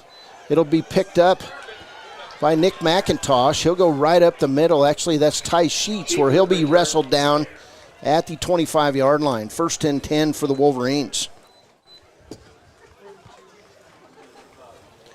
7:06 to play. First half. Team tackle by Micah Grant and Owen Peterson for Cody. So the Wolverines looking to get more offense going. They've moved the ball against this Cody team, but Cody has held them when it counted. I will say, to this point, Riverton has shown that they are willing to run the ball, and they will do it. Putting together several good plays on the ground. Full house backfield for the Wolverines. Behind Jordan May. Ryan Cox in motion. Handoff to May up the middle. He'll bust it out over to the 30 for a 6-yard run for the Wolverines. That was Alex Sitz on the stop for Cody. Jordan May now with 6 carries for 22 yards. Second down and long 3 for the Wolverines. 6:42 to play in this first half. You can definitely feel the stark difference between Cody running quickly and Riverton taking their time here. Yeah, Wolverines very deliberate with their offense. Ryan Cox in motion, Gantenbein under center. He'll hand off again to May. He'll find the hole. He'll get a first down out over the 35 up to the 38, 39-yard line. Big run of 8 yards by Jordan May. Chase Hatch again on that, and also Alex Sitz on the tackle. Good blocks by that big interior offensive line. You know, you get a drive put together like that, and you're gonna start seeing Cody breathing a little hard. I think you saw Jordan May there really kick it into gear, you know, when he hit the first contact. He really pushed through for 5 yards there. Tolman in at running back for the Wolverines. It'll be Gantenbein back under center. Cody loads the line, and Tolman tries to get around the edge. He's going to be wrestled down after a loss. He'll be tackled about a loss of 1 back to the 38. Trey Schroeder on that one. Tolman unable to get the corner, and just a very aggressive play by the Cody offense. They had 9 guys in the box that time. 5:33 to play in this first half. 14-0 lead for the number 1 Cody Broncs. Cody with 1 drive and 1 run for their 14 points. Wolverines have moved the ball against this Cody defense, one of the best in the state, year in and year out for Coach Matt McFadden. There's a little draw to May, and he's going to be tackled in the backfield. He'll be double tackled, and May's going to lose another 2 yards. Jordan May gets up, limps a little bit, and gets back in the huddle. So 3rd and 13 for the Wolverines. Running game not really going anywhere here. It's definitely up and down, up and down. So now Gantenbein will have 4 receivers in the set. And he'll drop the pass. He's got time. Blake Gantenbein throws down and overthrows his receiver, Nick McIntosh, at about the 45-yard line. So pass goes incomplete, and Riverton, again, will punt it away. 4:25 left in the first half. Sorry. No, you're good. If we could, put together more than the first down, we'd be doing solid right now. Yeah, Riverton's. We're doing good. They've got some first downs in this game. Gantenbein back to punt. Cody with 2 receivers in the motion, and the ball's going to be kicked out of bounds at about the 37-yard line. Well, now they're going to mark it up over the 40 to the 41. So it'll be Cody football at their own 41 with 4:21 to play first half. And if you're looking for small victories, you want to stop Cody here. No more big plays for the Broncs. Absolutely. Heading into half or potentially with another possession, only down 2 scores. I mean, that's pivotal here if we want to upset the number 1 team in the state. 3 receivers in the set for the Cody Broncs. 1 very wide right over in front of the Cody bench. And we're going to get a timeout called by Riverton on the play. 4:21 to play first half. We'll go with it. This is Wolverine football trailing 14-0 to Cody on KTAK 93.9. Pedestrian. When you're driving, yield to pedestrians. Wear light clothing. Walk on a pathway instead of the road. Look out for pedestrians. Avoid distractions like your phone. Look out for pedestrians, they're everywhere. We are the Wyoming Indian Lady Chiefs. We need you in our stand. Riverton Blodorn Lumber is proud to support youth sports. Experience the Blodorn difference. Quality products, design, delivery, and expert service. Blodorn Lumber, 1202 North Federal in Riverton. Blodorn Lumber. Welcome back. It'll be 1st and 10 for the Cody Broncs coming out of the timeout. We'll get some scores at halftime from around the state. It's Green River up in Lander tonight. That'll be an interesting score. We'll get Maddox ball. Huge split for the Cody Broncs. Maddox ball going to take it up the middle, and he gets through the Cody offense. He's out now over the Riverton 45 and be wrestled down after a big gain on the play. That ball will go for 19, about 27 yards on the play. Jackson Larson with a great stop there. Okay, Jackson Larson. 1st and 10, pass over the middle, wide open for Cody. And a fumble, but the ball caused that. That pass was complete on the play to A.J. Bostert. Jackson Larson and Ty Sheets there, stopping the touchdown. So 2 big plays for Cody, and all of a sudden they are 1st and 10 at the 12 of Riverton. 3:58 to play first half. Officials slow things down a bit and talk things over. They may need a break themselves. Cody's snapping the ball about once every 12 seconds. There's lots of hands on hips out there.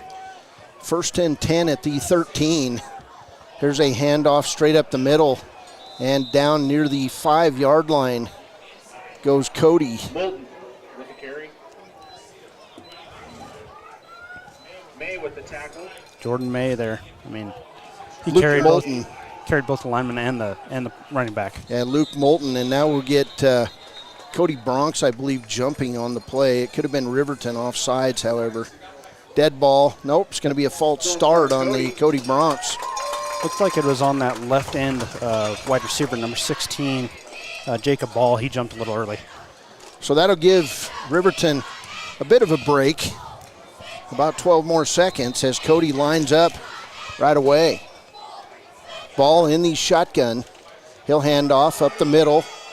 And a good tackle on the play by Tolman. Tolman with the tackle.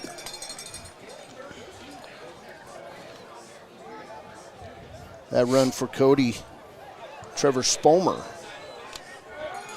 So 3:10 and counting for the Bronx. And on 3rd and 6, we'll get a timeout taken by the Cody Bronx. We'll go with it. This is Wolverine football on KTAK. Hi, this is Tyler Watson, your local State Farm agent. I'm a proud sponsor of Wolverine Athletics and all of our student athletes here in Fremont County. Youth sports are a great way to build future skills that help our kids succeed in life. Teamwork, leadership, time management, and how to perform under pressure can all be learned on the field and in the gym. Good luck to each and every one of the student athletes. Go Big Red! Tyler Watson State Farm, 618 East Washington Avenue in Riverton. Call 856-4118 or visit insuringriverton.com. Like a good neighbor, State Farm is there. The Stock Dock is proud to serve all of Fremont County and surrounding areas. They are dedicated to providing the highest level of veterinarian medicine along with friendly and compassionate service. They service all pets of shapes and sizes between dogs and cows and cats and horses. They treat your animals. Welcome back. Cody football. We'll play that whole ad here in a few minutes. 3:08 to play, 14-0. Handoff, pass right side. And the big man in. He hit a knee. Is he in for the touchdown? They're going to say he is in for a touchdown, an 8-yard touchdown pass to Ball. For an 8-yard touchdown. He's the kicker, whoever the kicker is. Connor he Moss. scored. Connor Moss. All right, so Moss, 8-yard touchdown. Looked like his knee might have touched the ground there. But touchdown nonetheless. Moss lines up to kick the ball. It'll go through, and it's going to be 21-0 Cody here with 3:02 to play. We'll take a break. 21-0 here at Wolverine Field on a Friday night. First day of September. Hey, welcome. Fall is just around the corner.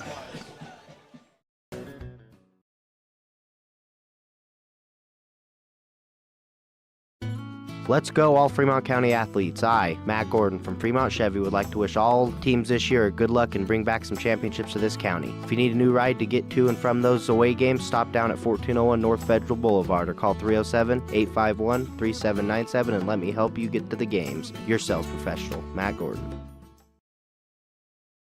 Wind River Family and Community Healthcare has clinics located in Arapahoe, Ethity, and Riverton. We provide family medical services along with dental, optometry, behavioral health, physical and occupational therapy, and more. Our in-house lab and pharmacy at all locations make for a one-stop primary healthcare center for your healthcare needs.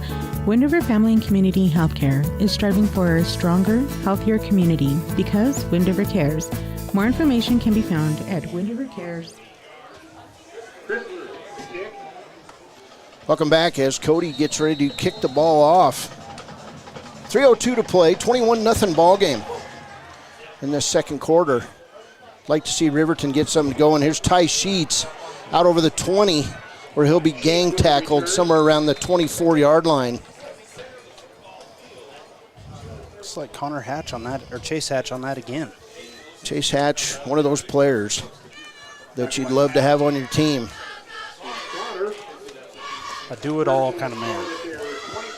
First down and 10. A score here would be huge going into half. Yeah. Any form, field goal, touchdown, just to boost the morale. 2:51 to play, first half. Riverton comes out, multiple receivers in the set, two right, two left. Jordan May lining up next to Blake Gantenbein. Not sure what the holdup is, but they're going to move the football back a half yard. Looks like the T guy was a little late running out on the field. Okay. Looked like they were looking back where he kicked off. All right, so first down and 10 at the 24. Here's Gantenbein. He'll drop to pass. He'll throw over the middle, going low for the catch. And a nice catch on the play by Nick McIntosh after a gain of about 11 yards. We'll give him on that catch. First down, Wolverines, 2:46 and running at their own 35. It's just about perfect. Had about 4 Cody guys bearing down on Nick there. Great catch. So Gantenbein back out in the shotgun. 3 receivers left, 1 receiver right. He'll drop to pass over the middle. It's going to be caught inside the 50. And going all the way to the 43 is Ty Sheets. Jacob Ball with that stop. We're driving here. Riverton is gain of 20 on the play. And Gantenbein will come out. He'll get another play. Nice move of the football by the Wolverines. First down and 10 at the 45 of Cody.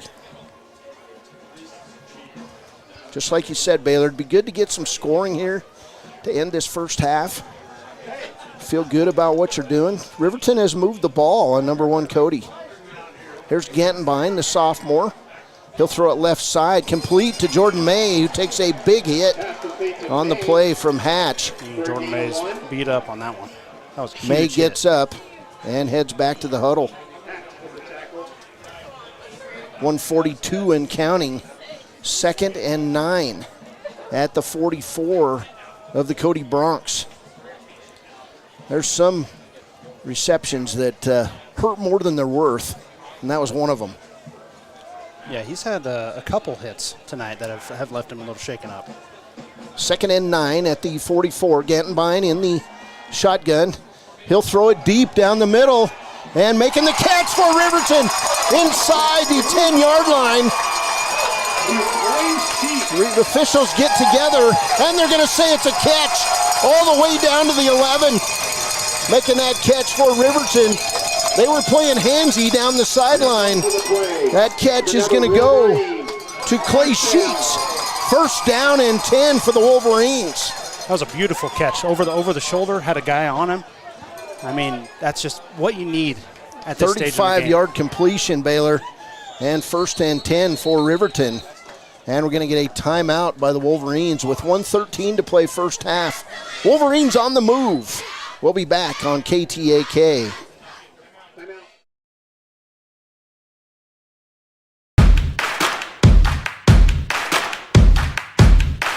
Midway is at an all-out clear-out for the new 2022 campers with the best price guarantee. Midway has financing with no money down, no payments for the rest of the year. Low interest rates on sweet fifth wheel. Dealer incentives up to $25,000 on toy haulers. Top dollar on trade-ins and door-to-door delivery. It's Midway's all-out clear-out. MidwayCampers.com. Midway, when you expect the best. Enjoy fresh-made pizza, pasta, calzones, and subs at Peretz, 519 West Main in Riverton. Open for lunch and dinner Monday through Friday. Closed on weekends. Call 857-7306 to order for pickup or delivery with DoorDash. Peretz. I spend a lot of time driving in Wyoming. More than last week. Welcome back. First and 10 for Riverton at the 11 of Cody. Gantenbein. 3 receivers right for Riverton, 1 left. And now we go from the white hat. Here's Gantenbein over the middle. Touchdown, Riverton! 11 yards to Ty Sheets. Touchdown, Wolverines. Placed that ball in a perfect spot. Ty Sheets wide open for the touchdown. Riverton did what it said it needed to do, and that's to move the ball downfield to the number 1 Cody Bronx. And they do just that. As on for the extra point. Hunter Saltzgaver, the sophomore, kick up. It's good. And it's 21-7 with 1:10 to play. Riverton on the board here at Wolverine Field.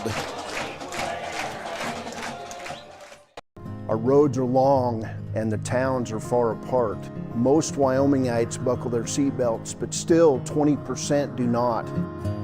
Wyoming law dictates that every person in a vehicle must wear a seatbelt at all times.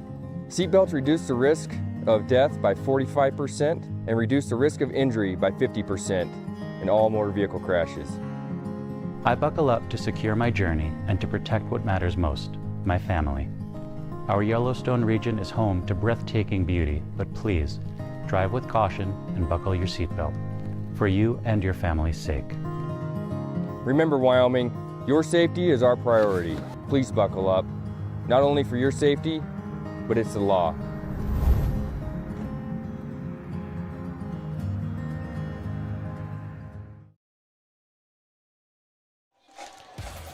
Five plays on that drive, 75 yards, capped off by an 11-yard touchdown pass from Blake Gantenbein to Ty Sheets. Hunter Saltzgaver with the PAT, and Riverton responds. It's 21-7, 1:10 to play first half, and this is where you've got to do some big things defensively. Right now, you've got to get a tackle on special teams.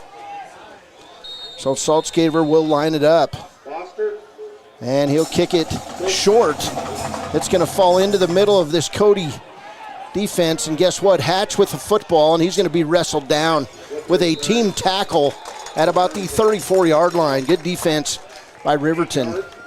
And they decided to kick it away from most of the guys that have the speed on the Bronx. So 1 minute to play first half. Wolverines need a stop, Baylor. I tell you what, they got to feel it. The crowd's back into it after that touchdown. Cheerleaders are into it. I mean, the Riverton fans are fired up. You got to feel like the Riverton fans have been waiting for something good to happen for so long. Big losses against this Cody Bronx team. And Riverton, other than one play, it should be 14-7. That long run by McCartan hurt. Here's 1st and 10 for the Cody Bronx. Maddox ball in the gun. 3 receivers left, 1 receiver right. Ball will throw left side. It's going to be a screen play and a tackle after a gain of about 6 yards on the play. That tackle going to go for Tolman for Riverton. Yeah, drug him down there. He was picking up speed. I think we would have seen another trip to the end zone there on a long play. Talon Tolman, the senior, 5'10", 165 pounds. And here goes Maddox ball. He's going to get a first down, but Riverton is going to make the tackle on ball. It'll be a first down on a gain of 5 with 30 seconds to play for the Cody Bronx. Looks like Jordan May with the initial hit, then Ty Sheets came and cleaned it up. Timeout, Cody Bronx with 30.7 seconds to play in this first half. It's Cody 21, Riverton 7. We'll be back. Sports, events, and more? Download the WYO Today app.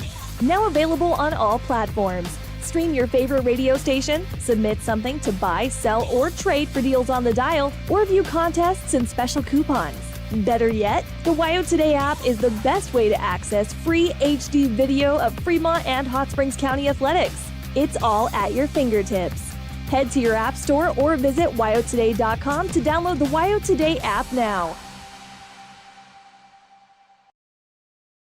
We believe that everyone deserves a second chance, including us. Hi, I'm Brian Roebuck. Welcome back. 21-7 ball game, 30.7 seconds to play. Cody with an initial first down here, and they've still got 10 seconds to go in this timeout. So, and they've got the clock up. So 1st and 10 for Cody at their own 45. Ball in the shotgun. He'll drop to pass. 3 receivers in the set. Ball's going to be complete over the middle. And catching that ball for a first down is Hatch. Down to the 34-yard line with 24.1 seconds to play. Cody on offense and the clock running. Here's a pass over the middle. Riverton needs a tackle. They get it down at the 20. It's another first down with 17.9 seconds to play. First down, Cody. Ty Sheets there with a stop, about 8 seconds in between snap and snap. Back in the ball. He's going to throw it deep down the middle. Wide open. Touchdown, Cody. To Hatch. And that'll go as a 20-yard scoring play for the Cody Bronx. In 5 plays, they go to the length of the field in the final 1 minute, 10 seconds, and there's 7.7 seconds to play in this one. That's Jacob Ball on that touchdown catch. So Ball with the catch. That time ball to ball. Here's Connor Moss for the kick.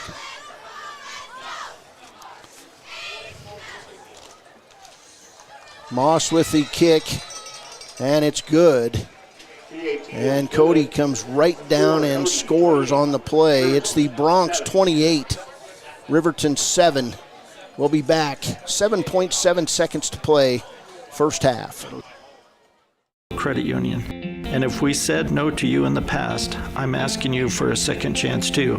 In the midst of everything happening, we are committed now more than ever to second chances and when it comes to your finances. An auto loan for your new car, business loans, home loans, and more. Give Atlantic City Federal Credit Union a second chance to give you a second chance. We've been helping our community thrive since 1964, and now it's your turn. Visit AtlanticCity.coop to apply today. Atlantic City Federal Credit Union, federally insured by the NCUA.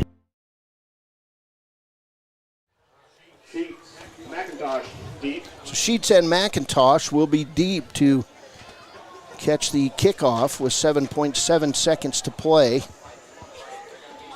And back deep for Riverton is Ty Sheets and Nick McIntosh. Big quick drive for the Cody Bronx. Sheets will pick the ball up at the 15-yard line. He'll cut left. And it was over the 20, over the 30, and it'll be wrestled out of bounds at the 35. Possible late hit here. 1/100th of a second to play. And we'll see if a flag comes out. Ty Sheets with the big run back. Looks like he had Owen Peterson on the stop. Chase Hatch was in there. He kind of got up holding his wrist. And we're going to get one play for the Riverton Wolverines. So nice return as Ty Sheets picks the ball up at the 15, runs it out. And we do get a late hit personal foul on Cody on that tackle. So Riverton's going to get one play with 1/10 of 1 second to play. And they'll have the ball near midfield. After that 15-yard late hit, the ball will go out to the 49-yard line, where it'll be 1st and 10 for the Wolverines. Gantenbein on the field. 28-7 ball game. You don't want to do anything too crazy here, but why not go for it? Got to get the sticks ready for our one play. It seems like this game has just went by fast. Of course, at halftime, we'll be back on the air. We're going to talk to new Riverton High School principal Thomas Jasmine. Here's Gantenbein. He'll throw back left side. Ball's going to be knocked out of bounds at the 30, and that will end the first half. We're halfway through this one. It's the number 1 Cody Bronx, 28. The Riverton Wolverines playing with heart. They've got 7. We'll be back with a halftime show next on KTAK. From the state to the other, over 82% of Wyomingites wear their seatbelts. And to the 18% who don't, we say, let's buckle up for life, Wyoming. Central Wyoming College now offers Bachelor of Applied Science degrees in Early Childhood Education and Organizational Management and Leadership, with an emphasis in outdoor education, tribal leadership, or business and entrepreneurial leadership.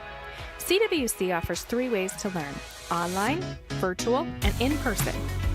Learn, grow, lead, and advance at Central Wyoming College. CWC is leading the way with expanded programs in the Bachelor of Applied Science degrees. Wyoming Waste hopes that all Fremont County sports teams dismiss their opponents like Wyoming Waste dismisses your trash. They offer services from roll-off cans, commercial, and residential garbage. Wyoming Waste services Fremont County, Hot Springs County, Washakie County. They are open Monday through Friday from 8 a.m. to 5 p.m. Please call 307-856-5354 or stop down at the Riverton office, 730 South Broadway. Wyoming Waste wants to wish everyone in Fremont County good luck in their sports this year.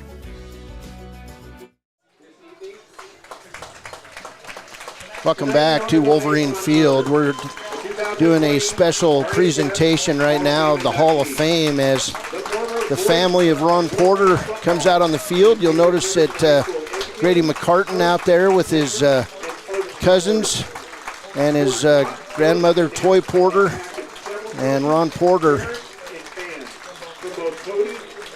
was the PA guy here for years. He was the basketball coach. He was really heart and inspiration at Riverton High School. And tonight you're seeing a mixed family of Wolverine and Cody Bronc fans as Ron Porter recognized as a member now of the Riverton High School Hall of Fame.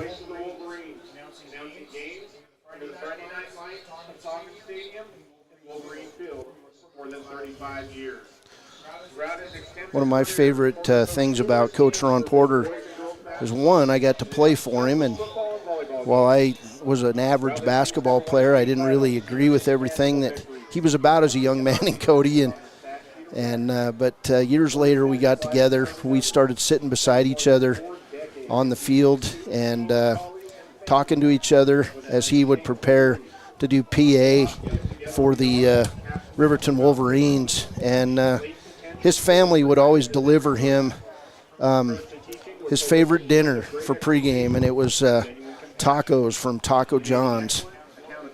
Through time, got to know Ron as a baseball umpire, and outstanding baseball umpire. He's in the Wyoming American Legion Baseball Hall of Fame, and tonight he's being recognized, and his family's being recognized as Hall of Fame members here at Riverton High School. So congratulations to Ron Porter and his family tonight. A big deal in Riverton, and Ron Porter is remembered to this day for his caring, for his passion about Riverton High School and everything he was about. So congratulations. He gets a standing O here as there's balloons being released now into the air above Riverton High School. Yes, sir. We're going to be back with some stats, and first we'll do a interview with new Riverton High School principal Thomas Jasmine after a break on KTAK. A proud sponsor of this broadcast is Bailey Enterprises. For over 50 years, Bailey has become the name you can trust. With Pit Stop Travel Centers, you can fuel up and stock up on trip snacks at locations all over Fremont County. You can also put your trust in Bailey Tire and Auto for service to keep handy for those times when your luck runs out on the road. Refresh at the Speedway Cafe with a dine-in meal or a round of carry-out with a variety of specials to keep you going. Go with Bailey.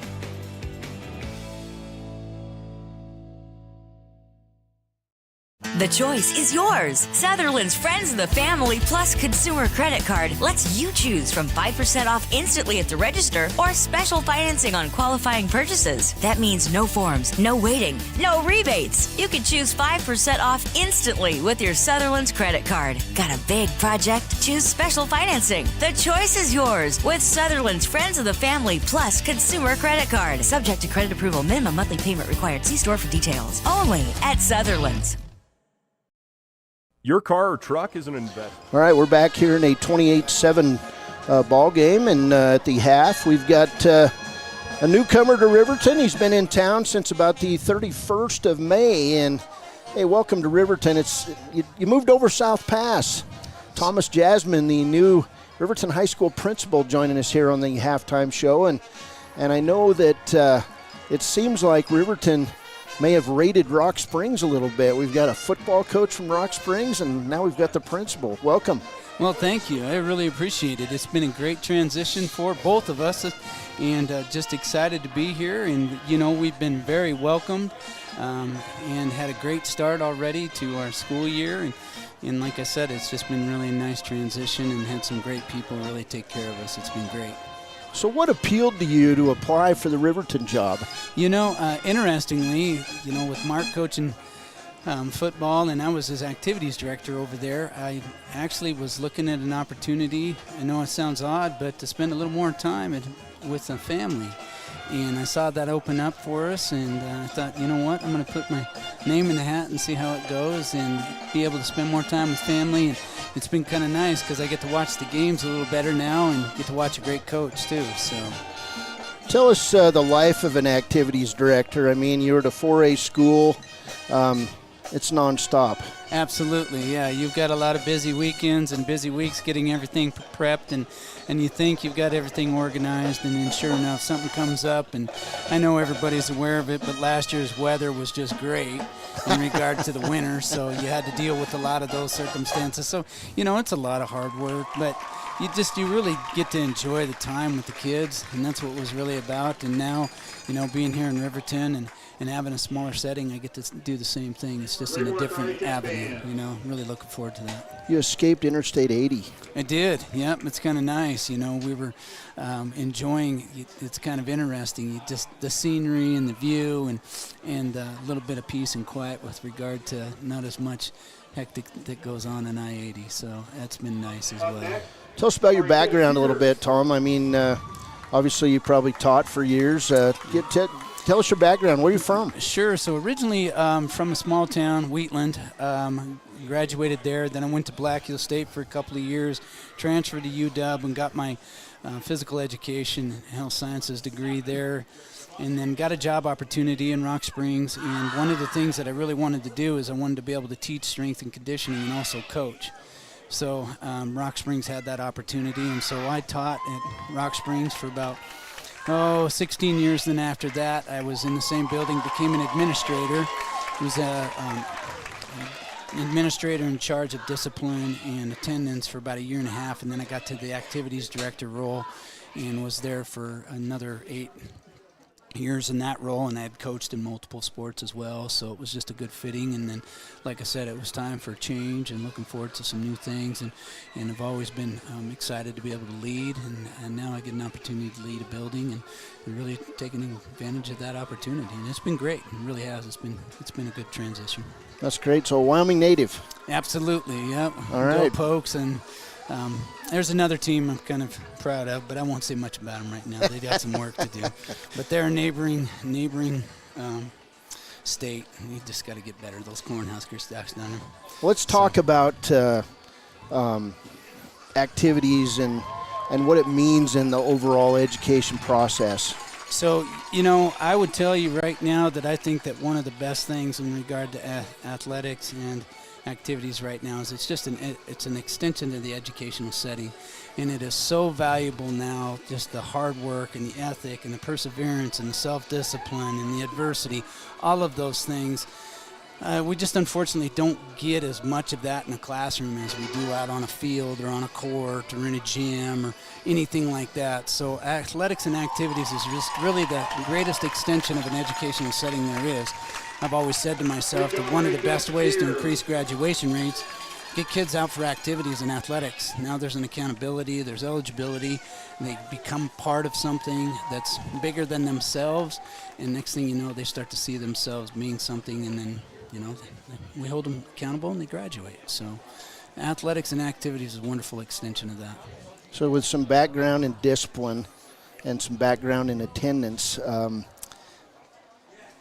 how does that translate to leadership? I mean, you bring in the hammer all the time. Does it translate to leadership? It does. You've just got to be in a situation where you've got a nice balance with it. You've got to be able to show, I've always used this saying that nobody cares how much you know until they know how much you care. And sometimes you've got to be in that situation where you can put down the hammer, but at the same standpoint, they know how much you care about it. They respect it, they appreciate it, and then they go ahead and they follow. And if you have that kind of leadership and you let them know about it, you can go ahead and do it. And the biggest thing about it is you can't do it yourself. You got to do it as a team. And you get people to follow with you, and you give them direction, and then you give them the guidance to go ahead and do it. Next thing you know, they're doing it on their own, and that's how you build good leadership.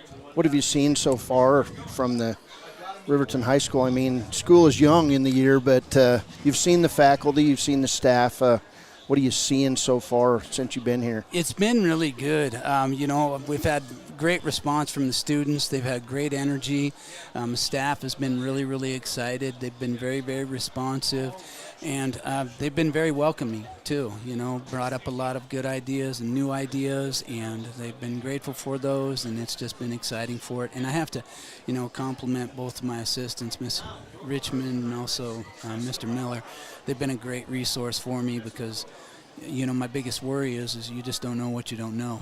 And with their experience, Right. they've been kind of nice to sit there and say, this is kind of how things have gone in Riverton, and I get my own input into it, and we work together for it, and we make a good positive change to it. So I'm really excited about the opportunity. All right, so Mark Linhart's hired away from you in Rock Springs. I mean, he was working for you in Rock Springs, and then you've got a chance to come over here. Tell me about Mark Linhart. I can tell you that, and not being biased in any way, I just really think that this is, he's one of the best football coaches in the state without a doubt. The guy does a great job of building relationships, but at the same standpoint, he has an accountability that's just really second to none. And the kids respond to it. It's fantastic to see him in the classroom, the way he responds with his kids. And then in the hallways, they're responding with him well. And like I said, I think one of his greatest things, he definitely knows the game. I don't think anybody knows it as well as he does, but just the relationships that he builds. Kids will go through barbed wire for him, They're just, and he's going to build that, and he'll continue with it, and he'll get students and kids to grow up to be good, successful, hardworking men. You got to go try to get into the high school, into the corners and depths, and find that big kid or find that fast kid and get him to put on the helmet on Friday night. Yeah, and I think with a lot of his dedication and, again, building relationships, and kids are able to see how much that it's hard work, but yet they know that it's cares. They'll come, they'll follow, and it'll bleed into other programs and bleed into the school. And that's another thing that's great about our athletics and activities is it's such an extension that sometimes it can really change a culture and help build the school from within when you get those kind of things. So, and he's that kind of guy. Can't forget that he's also a history teacher. Oh, yeah, absolutely. Yep, he's does a great job with that, too, and he's got experience with it, and he brings in new ideas with it. And, again, just as much as his learning in the classroom is, as he builds relationships there, too. So it's been good. Thomas Jasmine, welcome to Riverton. Thank you very much. Thank I you for appreciate being it. here, and hey, we're looking for big things on the football field and in the classroom. Yeah, very excited for it. I appreciate it. Thank you so much. I'm very honored to be able to go ahead and speak, and if there's anything I can do for the community, they've been so grateful for me. I'll do what I can. We'll call you. We will. All right. Thank you so much. Thanks. Appreciate it again. Appreciate it, Tom. Have a good night. That's Thomas Jasmine, the new high school principal here at Riverton High School. We're going to take a quick break. We'll come back with a few stats in the second half kickoff. This is Wolverine football on KTAK. You can trust to do the job right. Take it to Gunners Automotive. They repair all makes and models of cars and trucks, from oil changes to brakes, tires, and more. Gunners Automotive, 856-2288. Riverton's Hampton Inn & Suites is proud to sponsor our youth athletics in Fremont County. Fremont County's school athletics provide our youth timeless experiences and lessons that can lead to success for life. Setting goals, teamwork, and hard work make young athletes into good citizens. High Plains Power is a touchstone and... Welcome back as we get ready for the second half of play here at Riverton High School. Cody with the 28-7 lead. 2:38 to go here in the halftime show, and we'll turn it over to Baylor Beers with some halftime stats. Yeah, so for Cody, they had 10 pass completions for 79 yards. I believe they had 2 passing touchdowns in that half. They did. And then rushing, they were 11 for 157. Notably, they gashed us on that 70-yard run for a touchdown, and then they also had another shorter run for a touchdown. Without that 70-yard run, we're looking at we're talking less than 80 yards. And so Riverton's doing a great job in that aspect. For Riverton, we had 20 passes for 97 yards and a touchdown, obviously, to tie sheets, and then 14 rushes for 41 yards. So rushing is picking up from last week, and also I really like the trust that Linhart's putting in Gattenbein at QB. I mean, passing 20 times and a half in a high school game is pretty good. Yeah, as a first-time starter and a sophomore. Scoring-wise, in the first quarter, it was A.J. Bostard of Cody getting things underway with a 21-yard run. The PAT kick was good from Moss. It was 7-0. That would end the first quarter. We would go into the second quarter, and it was a lot of scoring as McCartan, as you said, the grandson of Ron Porter, breaks off that 70-yard scoring run at the 7:13 mark. Moss with the PAT kick, it was 14-0.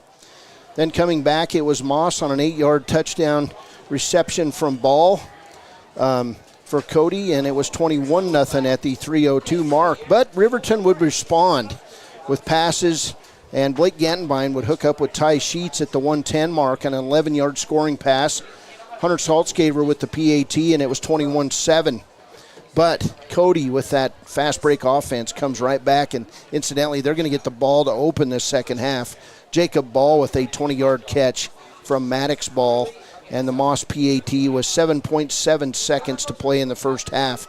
Opened to gash a little bit, I think, and it's 28-7 here at the half. So going into the second half, what do you want to see from this Wolverine squad, Baylor? I want the Wolverines to show us that they're able to stop the big play. We've gotten gashed a couple times up right up the middle, both by QB draws basically, and also handoffs. So I would really like them to see them stamp out that big play. I think that's the key to keeping us in this game and giving us a chance to come back. 28-7 ball game on the Tyler Watson State Farm scoreboard. We appreciate Tyler Watson stepping forward and helping us out with these broadcasts on a Friday night, and also to the many sponsors of Riverton activities. We appreciate it. At WYO Today Media. If you'd look up some scores, we'll try to get those at a break. We had a really good halftime interview with New Riverton High School principal Thomas Jasson, and he is a Wyoming native. I learned a few things about him. Came from Wheatland, Wyoming, graduated at UW, and has worked his way around Wyoming. He was in Rock Springs for a long time, and we're proud to have him in Riverton. So welcome to the new principal at Riverton High School. Hunter Saltzgaver will line it up and kick it off, and incidentally, the new principal over there on the chain gang, he told me. So Saltzgaver will kick it. It's going to be a near pooch kick, but it'll go out of bounds at the 37-yard line. They were looking maybe to recover that second half kick, Baylor. It's kind of a sneaky onside almost, kind of kick it right behind that front line. Unfortunately, this one bounces out of bounds. Looks like Cody will take the ball at the 40. All right, so over in Lander right now, Green River scores in the final minute of play, and Lander has 43 seconds to possibly score a touchdown. So 15-14 Green River with 43 seconds to play in Lander. Correction, looks like they're taking it from the 42. Yeah, you actually get the ball from the 42. I'm not sure. They moved it up. I'm not sure what's going on. Here's ball. He'll give it left side to Bostard. Bostard going to be wrestled down on the far side by number 17 for Cody, Jackson Larson, or for Riverton, Jackson Larson. 6'1", 160-pound junior with the tackle for the Wolverines. Impressive stop. I mean, that's a big man running right at you, and you're a small guy. Way to stand in there. 2nd and 5 for Cody. Ball in the shotgun, straight up the middle, nothing fancy to McCartan. And Riverton has been unable to stop that run. McCartan's going to go around the right side. Now he's at the 30, the 20, the 10, 5, touchdown, Cody. 52. That's going to go as a 52-yard touchdown run.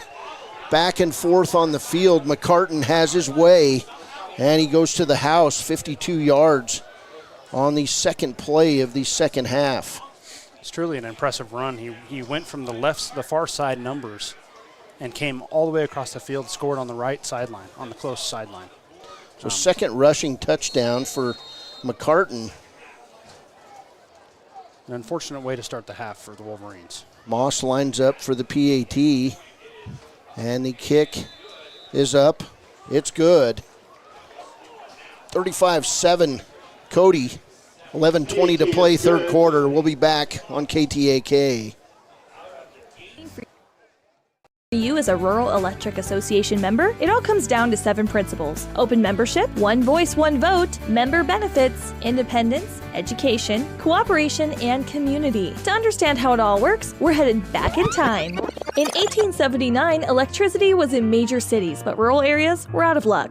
In 1935, President FDR made it possible for companies to build power lines to unserved areas. By the time we hit 1941, some 400 electric co-ops had been organized to serve rural America, just like High Plains Power. For more information, visit nreca.org.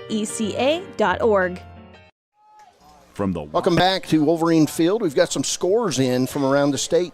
Yeah, over Douglas and Jackson. Number 3 Douglas leads Jackson at half, 28-6. And Powell is playing Worland. Powell's up 23-0 over Worland. And like you heard, Lander, Green River was scoring late. Must be 16-14, 17-14, something like that. Said 15-14. 15-14. So Cody will line up to kick it off. Ty Sheets back deep along with Nick McIntosh.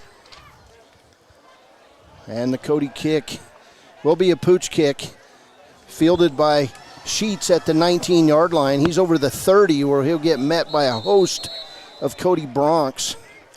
And it'll be 1st and 10 for Riverton at their own 31. Palmer and Peterson with the tackle on Sheets. Palmer and Pearson on that tackle. 28-7 ball game. Sophomore Blake Gantenbein, first start as a Wolverine. His last drive led Riverton downfield to a touchdown. So 1st and 10 for Riverton. 11:14 to play, third quarter.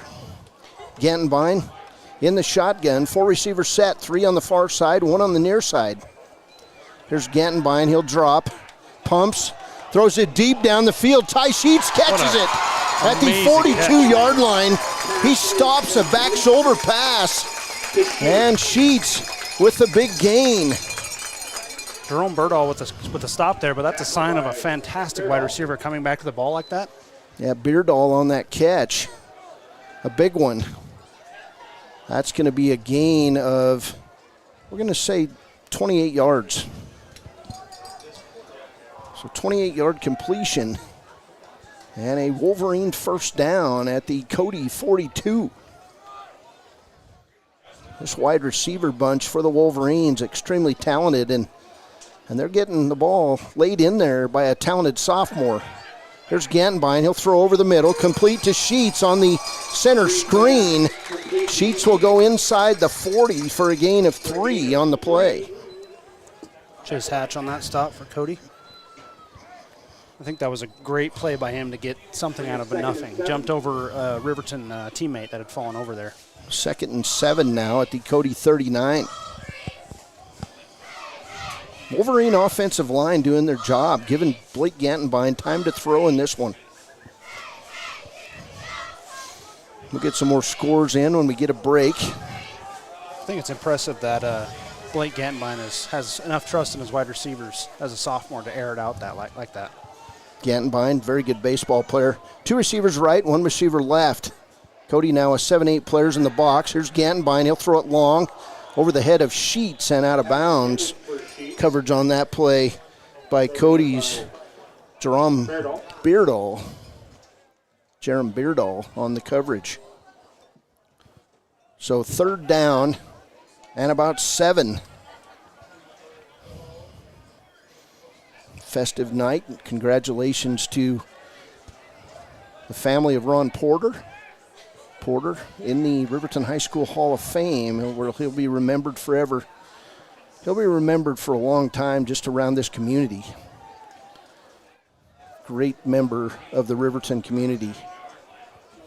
3rd and 7 for Riverton in an empty backfield as May goes in motion. McIntosh, he's going to have a first down over the 30-yard line where he'll be wrestled out at the 28. First down, Wolverines. Beardall with that stop again. I mean, an impressive play there. I mean, a screen pass to the wide receiver and goes for 15 yards. 11-yard gain 11 yards. For a first down. It's all right. I'm just going with the PA guy here. First down and 10. And Riverton, the last 2 drives, moving the football. Creative offense from Coach Mark Lenhart. Lenhart doing something interesting this year. He's trying to coach a coach up to be the defensive coordinator. He's calling the offense and defense. Yeah, I thought we were busy up here doing camera stats and radio broadcasting, but he has his plate full of coaching players and coaches. 1st and 10 for Riverton. And a rollout pass. And over the middle, it's going to be caught by Riverton. That was Nick McIntosh, the catch.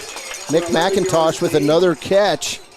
He's inside the 20-yard line where it'll be another Wolverine first down. 1st and 10 at the 17-yard line of Cody. Another perfect pass. I mean, he had a defender right behind him, put it in a place only his wide receiver would be able to catch the ball. 9:25 to play in this third quarter. Cody Bears, Baylor Bears here on a Friday night under the lights in week 1 of this 2023 season, and we're seeing an energy effort by Riverton. There's Gantenbein under center. He'll hand it off, and a quick tackle on the play as Jordan May gets taken down. Looks like it's going to be for about a 1-yard loss on the play. So second, maybe 2 yards on the play. So 2nd and 12 for the Wolverines. Connor Moss with that tackle for loss for Cody. I believe that's the first run for Riverton. I believe this drive. Really trusting Gantenbein here, is Coach Lenhart. 2nd and 12 for the Wolverines. They'll spread it out. 4 receivers in the set. 8th play for Riverton on this drive. Pass down deep in the end zone. A line, and we're going to get a pass interference play on the Cody Bronx, and he looks back at the official, says no, but he was holding on to Jackson Larson on the play. That was the man of the quarter, Beardall, with that penalty. Larson could not cut back inside, and that's going to go as a either defensive holding or pass interference. It'll be interference.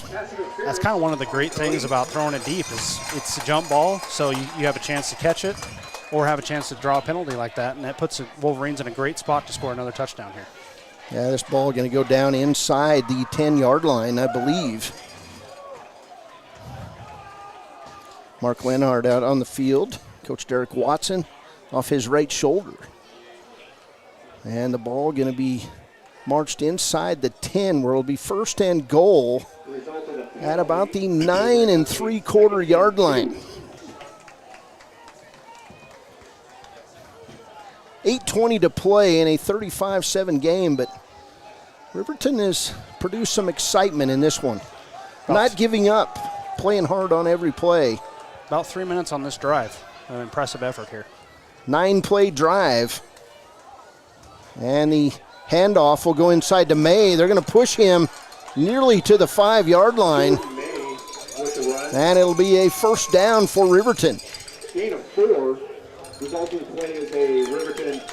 I guess that last penalty was not an automatic 1st down, but it will take the ball now to the 7-yard line, where it'll be 1st and goal for the Wolverines.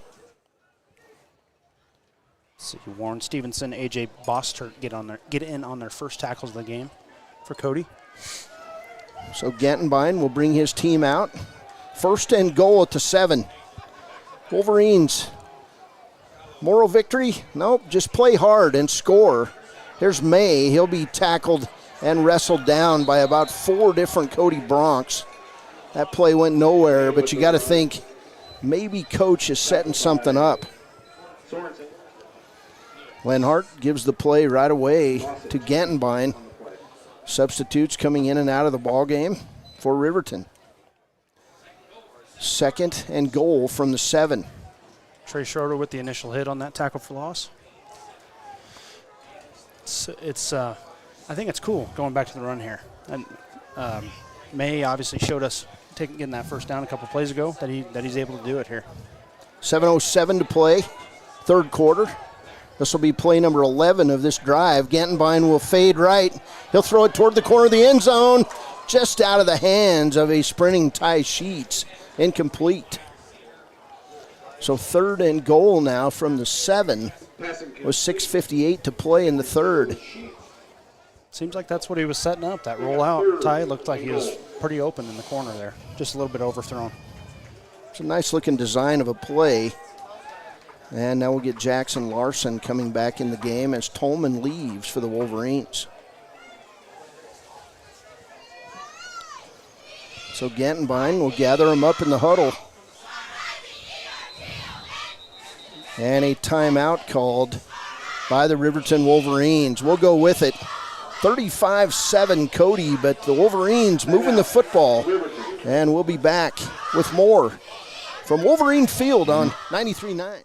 Near you. Wyoming.com is reaching more homes and businesses than ever before. For more than 25 years, we've aimed to provide the best internet and phone service to meet the needs of our customers all across the great state of Wyoming. Now it's getting even better. Wyoming.com, expanding to an area near you. Wyoming.com. We're out there. When repairs are complete after a collision, you expect your car, SUV, or truck to look like new. That's the service you'll receive at Stork Auto Body in Riverton. Professionalism and meticulous attention to detail. You can depend on Stork Auto Body, 841 Miniweb Avenue, Riverton. When you purchase your car, do you know if you got the best payment possible? The answer is probably no. Oftentimes, your loan is packed with additional charges that can drive your monthly payment higher than it should be, costing you thousands of dollars more for your car. Hi, this is Patty, and here is your second chance. Welcome back. Third now and 7 after the Riverton timeout. Gantenbein in the shotgun. He'll throw a quick out, and it's going to be over the head got a flag of Jackson Larson. Somebody got knocked to the ground. Cody players are saying, we didn't do it, but getting up off the ground, getting hit hard on that play was Nick McIntosh. And we're going to get a dead ball foul, I believe, on the Cody Bronx. Looks like you had Jackson Larson taking the out, and you had Nick McIntosh taking the slant, and they cracked down on Nick McIntosh on the slant. We'll see what the call is as the officials huddled together. And now we'll get the call from the officials tonight from Laramie. The referee in this game is Tyler Spear. Pass interference. And so pass interference, possible first down for the Wolverines. Other officials tonight, Dave Hammond is the umpire. Steve Nichols is the head linesman. Warren Crawford is the line judge. And Zach Gunter is the back judge. The officials in tonight from Laramie in week 1 of the Class 3A regular season. So thanks for coming up, guys. We appreciate what officials do because without officials, we wouldn't have a game. That pass interference call is still makes it 3rd and 3. It doesn't seem right to me. But apparently there's not an automatic first down in high school football. So 3rd and 3 for the Wolverines. They get that down over. Gantenbein in the shotgun. 2 receivers each side. Gantenbein over the middle. And inside the 5 on the short pass. Saltzgaver with the catch. That's Branson Saltzgaver. And now we'll get 4th. Is it 4th and goal? It is 4th and 5. That was a loss of 2 yards. So loss of 2 yards on that pass play. That was Schroeder on that tackle. Trucked him. It was Riverton, a big hit. They're going for it. As they should. 4th and 5. 5:15 to play, third quarter. Play number 14 of this one. Here's a pass over the middle, incomplete. Pass intended for Nick McIntosh. Nice drive by Riverton, ends 15 plays with a 4th and 5 pass that goes incomplete. And so Cody will get the ball with 5:08 to play in this third quarter. That was Jackson Ball on the pass breakup for Cody. Let's see, we had a final score here. Yeah, final score, Guernsey Sunrise 28, Wyoming Indian 8. That's in Class 1A 9-man. Let's see, Class 1A 6-man, DuBois 75, Hewlett 12. Wow. That's a final score. That game over in 10 sleep today. 1st and 10 for Cody at their own 5 after they stopped Riverton on that impressive drive. We need to get a stop here. Can't allow the big play here. So ball standing on the goal line, and the first run will go out for a gain of about 2 as Jordan May with the tackle, and that hurt as May gets up limping a bit. That run by Luke Moulton for Cody. Jordan May and Lieber in on that tackle. 2nd and 8 for the Bronx. High snap, pass over the middle, caught to Hatch. And Nick McIntosh on the coverage. It'll be a first down out to the 19-yard line for the Cody Broncs. Hatch just really big. He's tall, athletic, fast for this Cody Bronc team. First and 10 from the 19. Here's a handoff straight up the middle. And Blake Gantenbein coming over. He'll get in on the tackle. And Jordan May in on that. He makes the initial first hit. He's going to be sore tomorrow, Jordan May. Here's the pass, outside ball. And it's going to be a screen pass that breaks away over the 50, the 40. And that is going to go all the way to the house. 74 yards for a Cody touchdown with 5:03 to play. 4-yard touchdown. And just on the little wide receiver screen. To Bostard. Bostard on the catch, and he'll rumble all the way, 74 yards for the touchdown. Had a couple tacklers close. Fortunately for the Wolverines, broke those tackles. Ended up with a long touchdown there. 41-7. Kick on the way is good. And it's 42-7 now. Cody after that long pass play, and that was a tough one as the Wolverines drove all the way to the 5, and then Cody got the ball and brought it down, scored the quick touchdown. We'll be back on KTAK. Visit Atlantic City Federal Credit Union today for a courtesy loan review. We've helped our members save money by refinancing their vehicle with us. Now it's your turn. Open your eyes to a credit union. Atlantic City Federal Credit Union.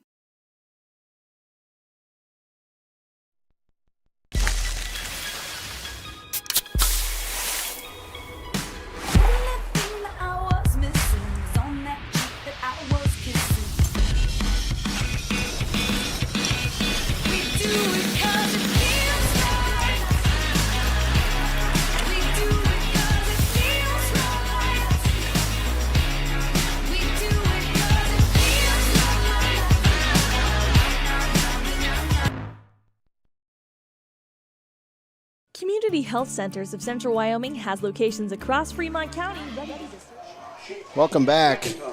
Just opened my drink and it shot liquid all over the room here. Whoops. 42-7. Here's the kickoff. Down deep, Ty Sheets will catch it at the 19-yard line. He's up over the 30, and he'll be wrestled down at the 32-yard line. So first and 10 for the Wolverines. Let's see. 5 minutes to play here in the third. That was Owen Peterson and Jacob Ballin on that stop.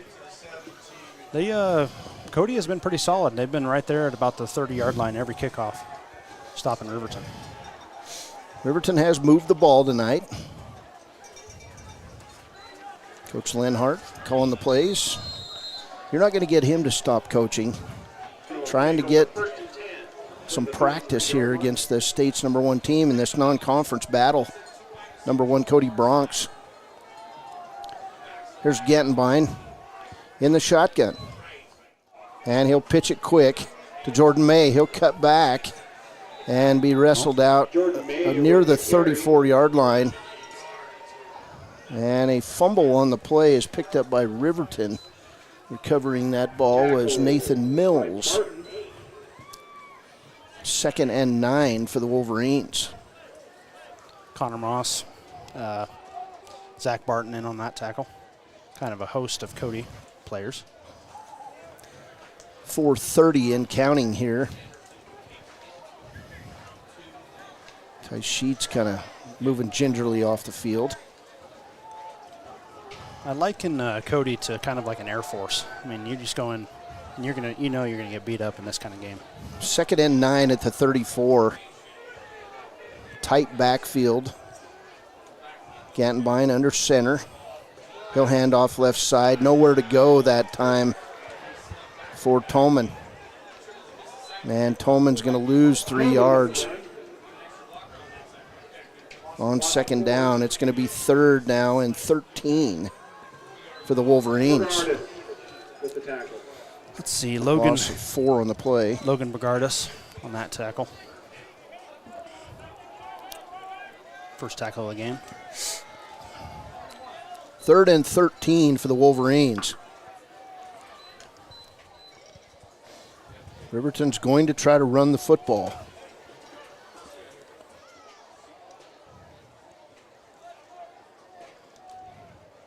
(15-14) the final score in Lander. Green River beats the Lander Tigers, so Lander opens its season with a pair of losses. Timeout Riverton. 3:10 to play third quarter. We'll go with it. It's Cody 42, Riverton 7 on KTAK 93.9. Clinic, Riverton Community Health, and Lander Community Health Pediatrics. We accept all forms of insurance, including Medicaid and Medicare. Are you struggling to get medical care? Ask for their sliding fee scale. From family medicine to pediatrics, community health centers are here to serve you. Call 307-463-7160 or visit chccw.org to schedule your appointment. If your vehicle needs repair, you can depend on the crew at Extra Care Auto Repair. They can repair almost anything with wheels, gas, diesel, domestic, or import, and their work is top quality and reliable. Extra Care Auto Repair on North Federal in Riverton. The staff and board at the Fremont County Fair. Welcome back. We've got some scores coming in from Class 4A. Final score, Cheyenne East 45, Natrona 7. That's the number 1 team over the number 3 team in the state. Number 2, Sheridan 69, Cheyenne South 3. Those are both final scores. Gantenbein in the gun, 3rd and 13 for the Wolverines. 3:10 to play third quarter. Gantenbein back. He'll throw deep down the right side. Open but broken up on the play. Good defense by number 1 for the Cody Bronx. It's Trey Smith. Jr. That pass intended for Sheets. For young Sheets, Clay Sheets on the play. It'll be broken up, and now Riverton faced with a 4th and long. They'll punt it away. I think it was a good idea. We had one-on-one on the outside. It was a good look, just a little bit underthrown, and Cody guy got to it before Ty could. I believe that's punt number 7 now for Blake Gantenbein. It's going to be an end-over-ender that'll bounce at the 45-yard line, and it'll go down inside the 40 with a friendly Riverton roll, or it'll be downed at the 37-yard line. First down. Looked like Riverton players were trying to push it down the field a little bit with their feet there. Maybe a little soccer going on. There was no whistle. Some more 4A scores. Fourth quarter, number 4 Thunder Basin over Rock Springs 49-14. Also in the fourth quarter, Cheyenne Central, number 5 team, over Kelly Walsh 28-6. And then a final score, Campbell County 45, Laramie 0. So kind of the tale of blowouts there in the Class 4A. Boy, I guess. 1st and 10 for the Cody Bronx at their own 38. 2:52 to play third quarter. And we're going to get a flag thrown, and looks like it's going to be a false start on the Bronx. Dead ball, false start. So that'll move Cody back 5. It'll be 1st and 15. 2:51 to play in the third quarter. This is where you got to keep playing. You want to play every down no matter what here. Try to find something positive to build on for next week against Evanston. 1st and 15, handoff straight up the middle. Riverton playing defense, and a good gang tackle on the play. Nick McIntosh also in on that play, number 54. It was Aiden Sanchez, the sophomore. Good to see the sophomore making a nice play for Riverton. 2nd and 14 now for Cody. Ball in the gun. He'll throw it left side. It's going to be complete. And Tolman with the tackle. Initial coverage on the play by Clay Sheets. And it'll be a gain of about 6 yards. So 3rd, we'll call it 7. At the 41 for the Cody Bronx. Ball back to pass. He's going to loft it deep down the sidelines. Complete. And down to the 21-yard line, that one will go. Jackson Larson with the save touchdown there. Caught him. That'll be a gain of 38 yards on that pass and catch for the Cody Broncs. All the way down to the 21-yard line. Broncs moving the football again. Here's a run up the middle and a big hole for the Broncs and in. Touchdown. 21-yard run for the Broncs on the play. And that score, 21 yards, goes to number 33, Owen Peterson. So 21-yard scoring run to Owen Peterson of Cody. And now it's 48-7 Broncs. On for the kick. Connor Moss on. And the kick is good. PAT is good. 49-7 now after Moss's PAT. For Cody, 49. And we'll be back. This is Wolverine football on KTAK. Attended the fair this year. Whether you enjoyed Family Day, a night event, entered a craft show, or showed your livestock, thank you for all your efforts. We'll be moving and grooving next year, so stay tuned. You need an oil change, but you don't have a lot of time. Expressway Lubes on South Federal in Riverton and Highway 789 in Lander provide a fast, professional lube oil and filter change. Expressway Lubes, locally owned and proud to support our local student athletes.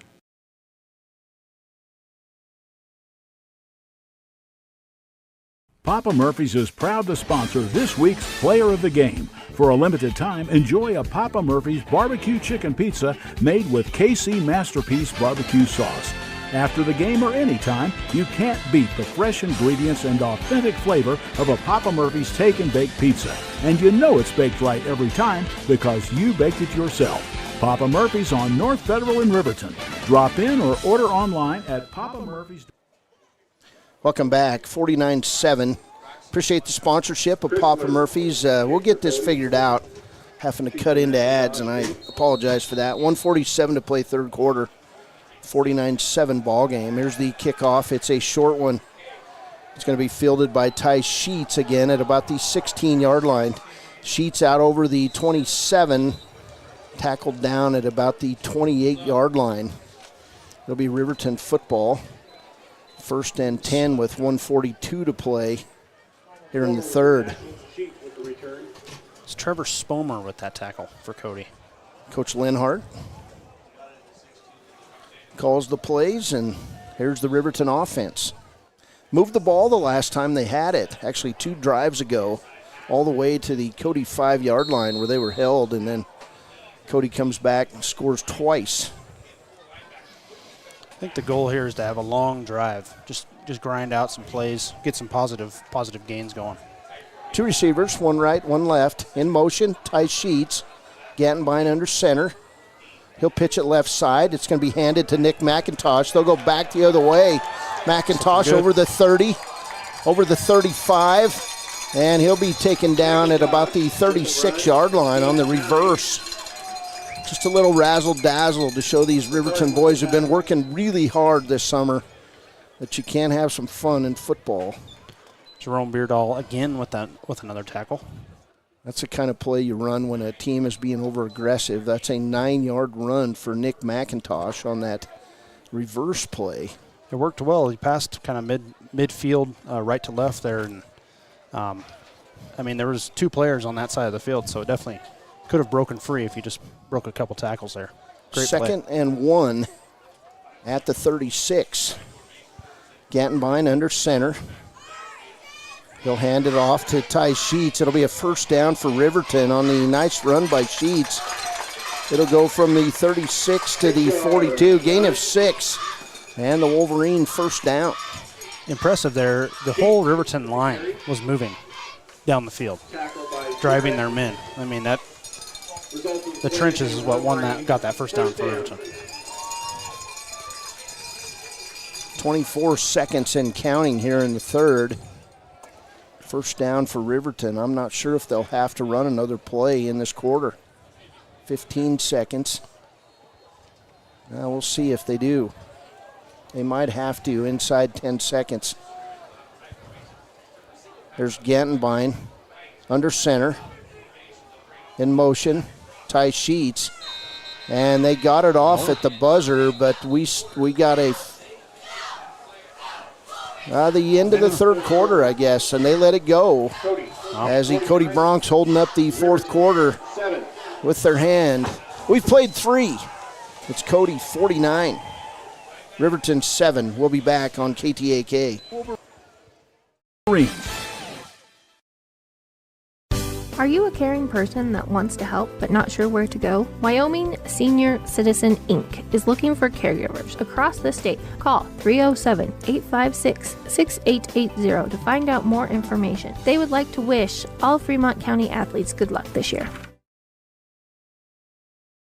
At some point, everyone is a pedestrian. When you're driving, yield to pedestrians. Wear light clothing. Walk on a pathway instead of the road.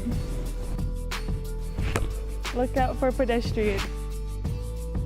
Avoid distractions like your phone. Look out for pedestrians, they're everywhere. We are the Wyoming Indian Lady Chiefs. We need you in our stands.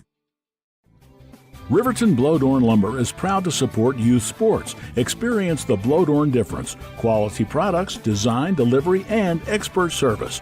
Blodorn Lumber, 1202 North Federal in Riverton. Blodorn Lumber.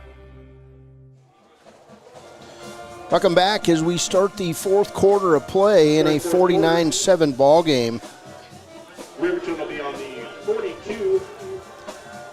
Riverton 1st and 10. At their own 42. 2 receivers left for the Wolverines. Gantenbein goes under center. And he'll bring it out left side. Let the ball go. It's going to be intercepted. That time, Blake Gantenbein took a hit in the ribs. And the interception is going to go to number 33 for the Bronx, Owen Peterson.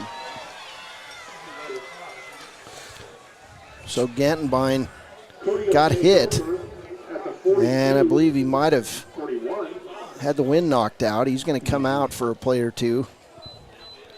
There's nobody there to pick up that blitzer coming from the left side of the linebacker core for the Cody Bronx. Really the first mistake by Gantenbein we've seen all day. That interception. But really it wasn't even a mistake. He just got hit when he threw. So looks like he's okay. He's trying to shake it off a little bit over there on the sideline. So Cody out. No huddle. 2 receivers stacked on the right side, 1 receiver left. They're just spreading out the field. Here's Ball. He's looking to throw it long. He'll throw it toward the goal line. Ty Sheets will break it up. Excellent pass defense by Ty Sheets over there on the right side. About the 12-yard line. Kind of a fun situation, I guess, to go long. 49-7 lead. Yeah, I don't get that, but I believe it is a running clock after 45 points. So Ball in the gun. Maddox Ball. He'll hand off straight up the middle. And another big run just straight into that Riverton defense. That run by Grady McCartan, who's got 2 touchdown runs of 72 and 50 yards in this game for the Bronx. 1st down and 10. Here's a flip outside to McCartan. Big move, but he'll be tackled after a short gain. It's like Tolman on that tackle. Yeah, that tackle by Tolman for the Wolverines. Talon Tolman, the 5'10 senior. Cody getting their plays in. I'm not sure who calls the offense for the Cody Bronx, but it's a fast break offense.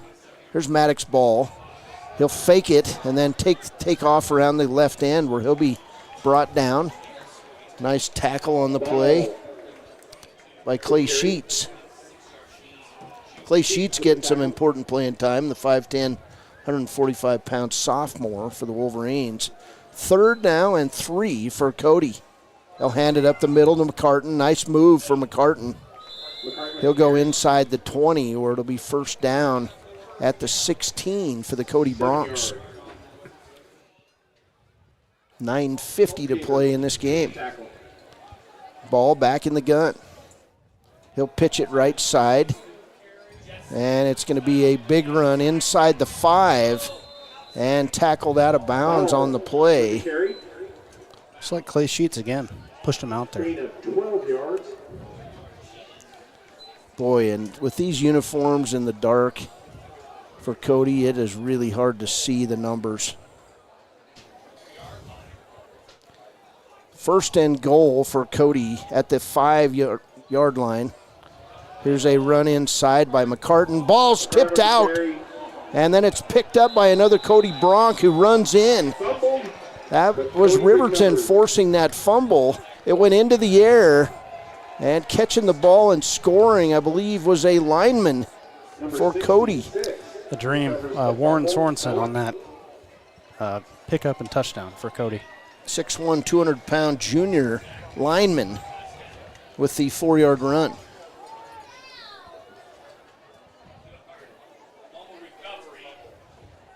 Refs talked about it for a second, but they confirmed the touchdown. Fortunately, no instant replay in high school football. To challenge that one. 9:28 to play. Moss on for another extra point. Kick on the way is good.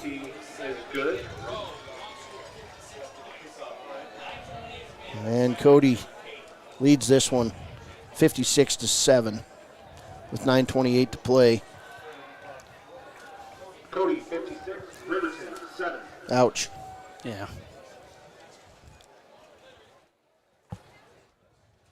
I will say it turned out to be a beautiful night for football. And nice full moon out. We'll take a break. This is KTAK Radio. Hi, this is Tyler Watson, your local State Farm agent. I'm a proud sponsor of Wolverine Athletics and all of our student athletes here in Fremont County. Youth sports are a great way to build future skills that help our kids succeed in life. Teamwork, leadership, time management, and how to perform under pressure can all be learned on the field and in the gym. Good luck to each and every one of the student athletes. Go Big Red! Tyler Watson State Farm, 618 East Washington Avenue in Riverton. Call 856-4118 or visit insuringriverton.com. Like a good neighbor, State Farm is there. Welcome back. 56-7. As McIntosh and Sheets back deep for the Wolverines. I like Linhart keeping the starters in here. Give them some confidence going into Evanston next week. Kick's going to go deep and into the end zone for a touchback. Line drive kick. Or for a minute I thought one of the two receivers was going to have to pick it up and run it out of the end zone. 56-7, it'll be first and 10 for Riverton at the 20-yard line. Running clock. Should start after this play. I believe that's what it is. 45. Oh, yep. Clock just started. Oh, no. Went down from 9:28 to 9:26. I guess it starts after this play. Here's Gantenbein in the shotgun. Riverton want to keep running some offense here. Here's Gantenbein back. He'll throw deep down the right side, intercepted. And Ty Sheets is going to wrestle down the defensive back for the Broncs. Coming up, Jerome Beardall with another play for this Cody defense.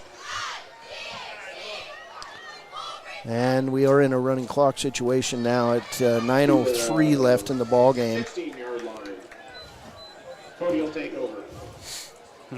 Last couple passes have been off the mark for the Wolverines. A little bit of unfortunate miscommunication there. The wide receiver didn't turn his head. Jerome Beardall unfortunately did.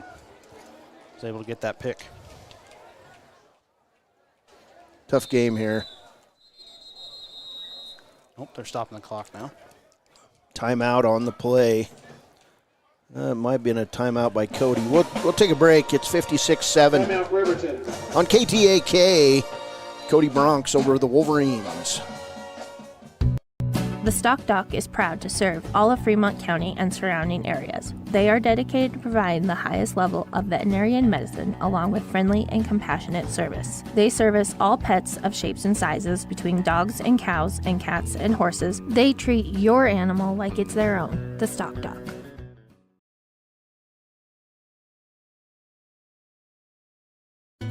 Let's go, all Fremont County athletes. I, Matt Gordon from Fremont Chevy, would like to wish all teams this year good luck and bring back some championships to this county. If you need a new ride to get to and from those away games, stop down at 1401 North Federal Boulevard or call 307-851-3797 and let me help you get to the games. Your sales professional, Matt Gordon. Welcome back. First and 10 for the Wolverines. Actually, for the Cody Bronx after that turnover. I'm sorry. We've got a new player in at quarterback for the Bronx. He'll run straight up the middle and be brought down by Tolman on the play. The new Bronx quarterback is Landon Schultz, a sophomore, 6 foot, 180-pounder. Can't say enough about the job this Cody coaching staff and the program they've built, Mac McFadden and his team. They'll consider this season a failure if they don't go to Laramie. There's a handoff and a good tackling job by Riverton. Run by Decker. That run by Owen Peterson. Looks like Clay Sheets on the initial hit. And a whole host of Wolverines followed that up to make that stop. 3rd and 5, 7:48 to play for the Cody Bronx. Schultz in the gun. 3 receivers set. They'll throw it over the middle. It's going to be complete. And it'll go down over the 5-yard line, complete to Aaron Trotter. And a first down and goal for the Cody Bronx. Nick McIntosh and Aiden Sanchez able to make that stop. So Schultz in the gun. 1 receiver right, 2 left. Schultz will pass toward the end zone. It'll go high, incomplete. Ty Sheets on the coverage. Intended target that time was Miles Hensley for the Cody Bronx. 2nd and goal. And they're not turning it down. They're going to try to score here. 6:42 to play. Schultz will hand off up the middle. He'll be taken down. Big hit by Tolman on that one. Tolman, he's a big hitter. Clear back to when he played in Riverton Junior football. 3rd and 4. 3rd and goal for the Cody Bronx. 3 receivers set for the Bronx. Schultz in the gun. Running clock here at Wolverine Field. Here's Schultz wide open in the end zone, incomplete. Just threw it in front of Peterson, who was streaking untouched toward the end zone. And the Wolverines catch a break on that pass. So 4th and 5. And we'll see what the play is. Second teamers in for the Bronx. Still most of the first team defense on the field for Riverton. 5:38 to play. 4th and goal. Here's Schultz. He'll throw it high and deep and out of bounds through the back of the end zone. It was complete, but he caught it out of the back of the end zone. So the Wolverine defense will hold. And with 5:30 to play, it'll be Riverton football at their own 4. Looked like Ty Sheets was on the coverage there. Might have got pushed down by Beardall on that catch, but there was a jump ball in the back of the end zone. Let's see if the Wolverines can make something happen here, make a little noise to finish out this game. 56-7 is the score. Looks like most of the starters are still in for the Wolverines. 5:08 to play. Under center is Gantenbein. Gantenbein will hand it off to May. May out over the 10-yard line. He'll be wrestled down at about the 13. Jordan May. He's gutting it out. Jordan May showing a lot of heart in this game. He's not feeling that great. But he gets up, and now he limps out of the ball game. Really a gutsy performance by May tonight. He's been taking a beating all night, and he's stayed in there. Ball up to the 13-yard line where it's 2nd and 1 at the 12. 4:23 to play in this running clock. Here's Gantenbein under center. Full house backfield for the Wolverines. Handoff right side. And we'll see Tolman on the carry. He's going to be taken down by a host of Cody Bronx on the play. And it'll be a first down for the Wolverines. 3:55 to play in this one. May coming back on the field. Tolman with the gutty carry on that one. Had Payson Pluhar and Ben Siebert on that tackle. So 1st and 10 for Riverton at their own 16. Gantenbein under center. Sheets in motion. Gantenbein will pitch it left side to Ty Sheets. Sheets gets the end over the 20-yard line. Will be wrestled down at about the 22-yard line. Gain of 7. 3:16 to play after a gain of 7 by Ty Sheets. 56-7 ball game, 4th quarter. Riverton going to drop to 0-2 on the season. They'll travel, and we'll take our first road trip as a broadcasting crew down to Evanston next week. Look forward to seeing Elin and the entire Evanston production do a great job down there, and Elin Olf and the Evanston Red Devils, the next opponent for the Riverton Wolverines next Friday at 6 o'clock, and we'll have the call right here. Here's Gantenbein. He'll hit over the middle, complete on the play. And Nick McIntosh pulls in the pass. That's a gain of 8 to the 33-yard line, where it'll be 1st and 10 for the Wolverines. Just a note on Evanston, they played South Summit, Utah tonight. 3rd quarter, South Summit 34, Evanston 7 currently. Red Devils sneak down into Utah, play a lot of their early season schedule against teams we don't have a clue about. Riverton, got to keep improving. Here's a pass outside to Ty Sheets. He'll cut down and then goes down hard on the play right at the 40-yard line. That was a big hit on the play by Payson Pluhar, a 185-pound junior for the Cody Bronx. They've got guys upon guys and a very deep depth chart, this Cody Bronx crew is. Minute 33 to play. 1st, 2nd and 3 for Riverton. Here's Gantenbein. He'll throw it deep toward Ty Sheets. There was a holding on that play, but nobody, actually McIntosh, big old handful of arm on that play, but the pass falls incomplete. We're down to 1:10 and counting in this game. And we'll see the next call. Blake Gantenbein has gutted it out here for the Wolverines tonight, making his first career start. He'll never forget this night. Tough opponent for the Wolverines. Cody Bronx have been dominating football for years.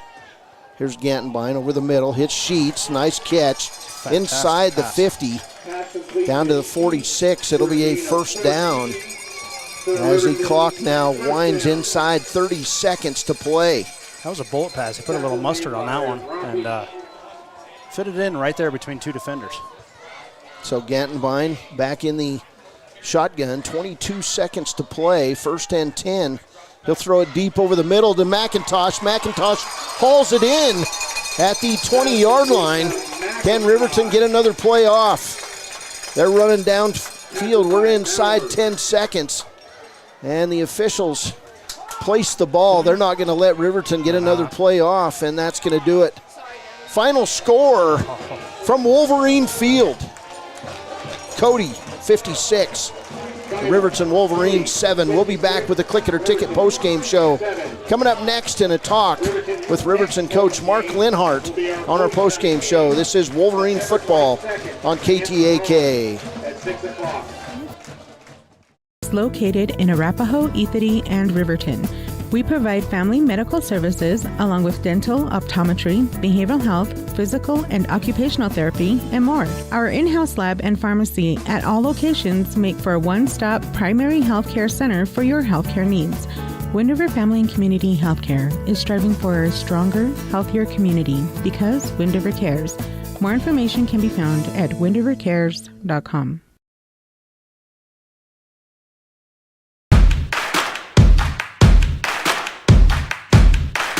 Midway is at an all-out clear-out for the new 2022 campers with the best price guarantee. Midway has financing with no money down, no payments for the rest of the year. Low interest rates on sweet fifth wheel. Dealer incentives up to $25,000 on toy haulers. Top dollar on trade-ins and door-to-door delivery. It's Midway's all-out clear-out. MidwayCampers.com. Midway, when you expect the best.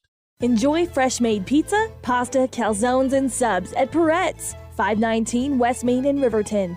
Open for lunch and dinner Monday through Friday. Closed on weekends. Call 857-7306 to order for pickup or delivery with DoorDash. Peretz.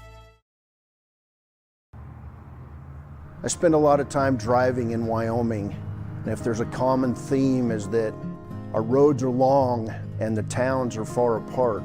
Most Wyomingites buckle their seatbelts, but still 20% do not. Wyoming law dictates that every person in a vehicle must wear a seatbelt at all times. Seatbelts reduce the risk of death by 45% and reduce the risk of injury by 50% in all motor vehicle crashes. I buckle up to secure my journey and to protect what matters most, my family. Our Yellowstone region is home to breathtaking beauty, but please, drive with caution and buckle your seatbelt, for you and your family's sake. Remember, Wyoming, your safety is our priority. Please buckle up, not only for your safety, but it's the law. Welcome back as this score final, Cody 56, Riverton 7 in the Click It or Ticket postgame show. And tough game tonight for the Wolverines against the number 1 ranked team in Class 3A. And just tough stuff tonight as the final 56-7. There were glimmers of the Riverton offense doing well. There was glimmers of the Riverton defense doing okay also. This game would get going early on as A.J. Bostard scored on a 21-yard run. The Moss kick made it 7-0. Then Grady McCartan ripped off a 70-yard run. Moss with the PAT kick. With 7:13 to go in the second quarter, it was 14-0 Cody. Moss then would score on an 8-yard touchdown reception from Ball. It was a Moss PAT and a 21-0 lead. After that, Blake Gantenbein would hit Ty Sheets on an 11-yard scoring pass at the 1:10 mark of the second quarter. And Saltzgaver would kick the PAT. It was 21-7 at that point. Cody with the lead. And you just kind of feel the Riverton's in that game at that point. But then with 7.7 seconds to play on a length of the field drive, it was Jacob Ball catching a 20-yard touchdown catch from Maddox Ball to make a halftime score of 28-7. And that, Baylor, was a key drive for Cody. They made no doubt about it. They stopped Riverton and ended any momentum the Wolverines had. Yeah, we were high after scoring that touchdown, and certainly coming out and then in the fashion they scored in. It's honestly impressive how fast Cody can move the ball down the field and how efficiently, especially when they rip off a couple big plays. That tough one there is 28-7 halftime.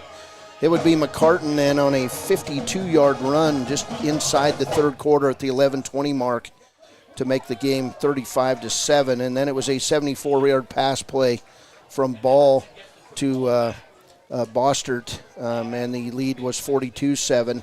After a 21-yard touchdown run by Owen Peterson and a Moss PAT. It was 49-7, and the final score of the game came on, of all things, a lineman catching a fumble and rumbling in from 4 yards away. The Moss PAT kick made it 56-7. That's the final score in this one. We've got some final stats from Baylor Beers, and then we'll hang around here as we'll wait for a talk from the head coach, Mark Lenhart. Let's take a break.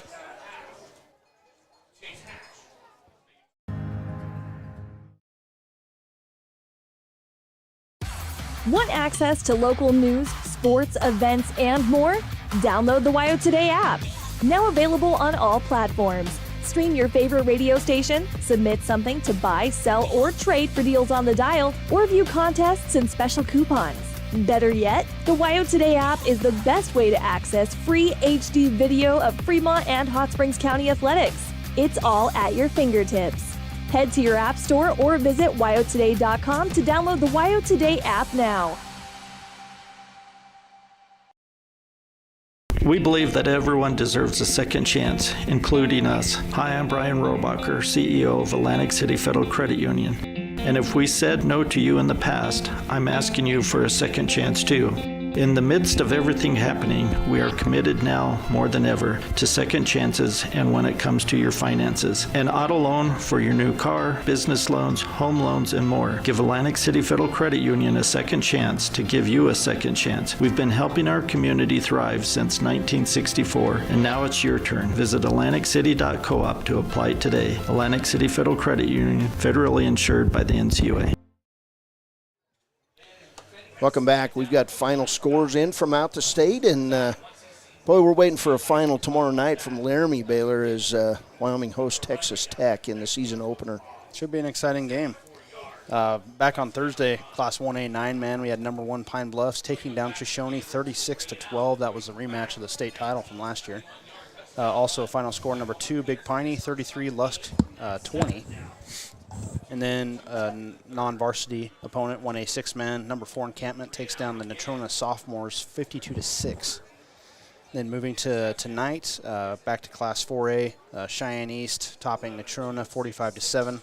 Sheridan over Cheyenne South 69-3. Thunder Basin over Rock Springs 49-14. Cheyenne Central defeats Kelly Walsh 38-6, and then Campbell County 45-0 over Laramie. Here on 3A, we still don't have an updated score from that Douglas-Jackson game. At half, it was Douglas 28, Jackson 6. Over in Lander, Green River defeats Lander 15-14. And then fourth quarter score out of Powell, or either Worland, Powell or Worland. Powell 51, Worland 0 in Class 3A. Class 2A, Mountain View defeats Wheatland 38-0. Kimmer over Glenrock 25-7. Lovell and Bighorn are actually Lovell beat Bighorn 33-27. That game went to double overtime. And then Upton Sundance over Cokeville 13-6. Class 1A 9-man, Southeast 29, Riverside 6. Guernsey Sunrise 28, Wyoming Indian 8. Grable 16, Moorcroft 14. Rocky Mountain over Wright 22-19. And then Class 1A 6-man, Little Snake River 78, Matiti 28. DuBois tops Hewlett 75-12, and KC defeats Hannah Elk Mountain 63-13. In some interclass action for 3A, Buffalo defeats 2A Newcastle 49-12. And then for some out-of-state, 2A Lineman defeats Bear Lake, Idaho 28-7. Star Valley defeats Preston, Idaho 26-14. Obviously, Star Valley is 3A. Fourth quarter, South Summit, Utah still don't have an updated score. They're leading Evanston 34-10. 2A Burns was at Yuma, Colorado, no score there. And then Mitchell, Nebraska defeats 2A Torrington 39-7. And then finally, some non-varsity opponents. 1A 9-man, Lingo Fort Laramie defeats the Cheyenne Central JV 71-0. And then 1A 6-man, Farson Eden over Shoshone JV 27-0. And that's your Week 1 high school football scores from around the state.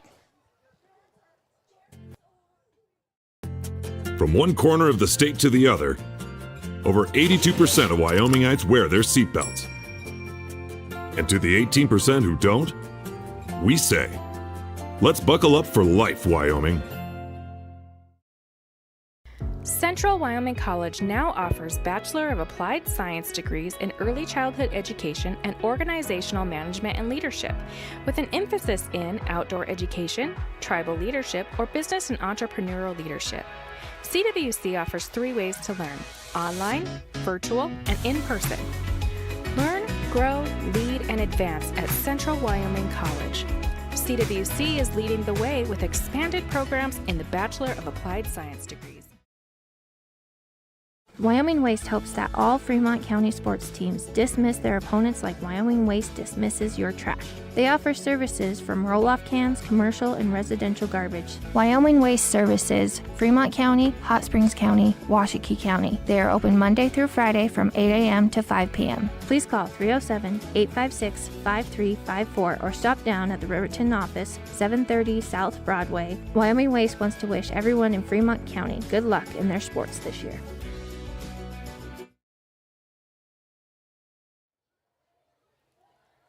Welcome back to Wolverine Field.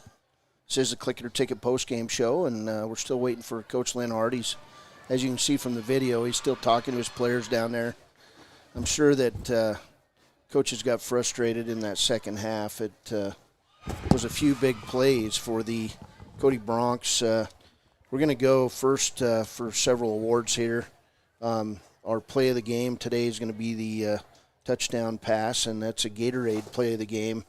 And Blake Gantenbein would hit Ty Sheets over the middle with that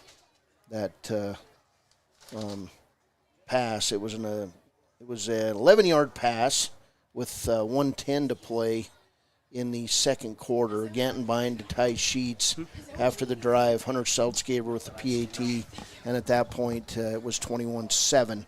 So that is our Gatorade player of the game. Our player of the game today, Baylor, do you have stats on Ty Sheets? Yeah, Ty Sheets, he had 9 receptions for 81 yards and that 1 touchdown. That, at the time, was kind of the momentum setter for Riverton. Yeah, I mean, they had things going. Sheets with a whole bunch of kickoff returns tonight, too. He had his hands on the ball all night long, did Ty Sheets. Wolverines now leaving the field, but we're going to hope we get Coach Lannard up here for a few words, and we'll talk about the next opponent, Evanston, a little bit. Riverton, it's not back to the drawing board. They saw some progress tonight. They didn't have their starting quarterback. They were missing a starting lineman tonight, but no excuses here at Wolverine Field. We'll be back, hopefully with the coach in a few minutes. This is the Click It or Ticket postgame show on 93.9 KTAK. A proud sponsor of this broadcast is Bailey Enterprises. For over 50 years, Bailey has become the name you can trust. With Pit Stop Travel Centers, you can fuel up and stock up on trip snacks at locations all over Fremont County. You can also put your trust in Bailey Tire and Auto for service to keep handy for those times when your luck runs out on the road. Refresh at the Speedway Cafe with a dine-in meal or a round of carry-out with a variety of specials to keep you going. Go with Bailey.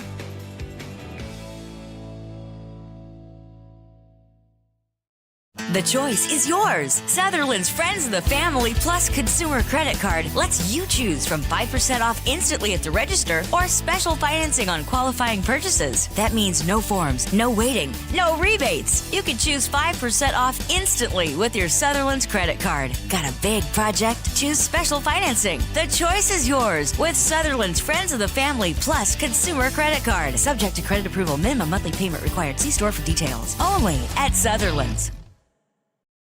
Your car or truck is an investment. When it needs repairs, you need someone you can trust to do the job right. Take it to Gunner's Automotive. They repair all makes and models of cars and trucks, from oil changes to brakes, tires, and more. Gunner's Automotive, 856-2288. Riverton's Hampton Inn & Suites is proud to sponsor our youth athletics in Fremont County. Fremont County school athletics provide our youth timeless experiences and lessons that can lead to success for life. Setting goals, teamwork, and hard work make young athletes into good citizens. High Plains Power is a Touchstone Energy cooperative. What does that mean for you as a Rural Electric Association member? It all comes down to 7 principles: open membership, one voice, one vote, member benefits, independence, education, cooperation, and community. To understand how it all works, we're headed back in time. In 1879, electricity was in major cities, but rural areas were out of luck. In 1935, President FDR made it possible for companies to build power lines to unserved areas. By the time we hit 1941, some 400 electric co-ops had been organized to serve rural America, just like High Plains Power. For more information, visit nreca.org. From the wide open spaces to the canyon near you, Wyoming.com is reaching more homes and businesses than ever before. For more than 25 years, we've aimed to provide the best internet and phone service to meet the needs of our customers all across the great state of Wyoming. Now it's getting even better. Wyoming.com, expanding to an area near you. Wyoming.com. We're out there. When repairs are complete after a collision, you expect your car, SUV, or truck to look like new. That's the service you'll receive at Stork Auto Body in Riverton. Professionalism and meticulous attention to detail. You can depend on Stork Auto Body, 841 Miniweb Avenue, Riverton.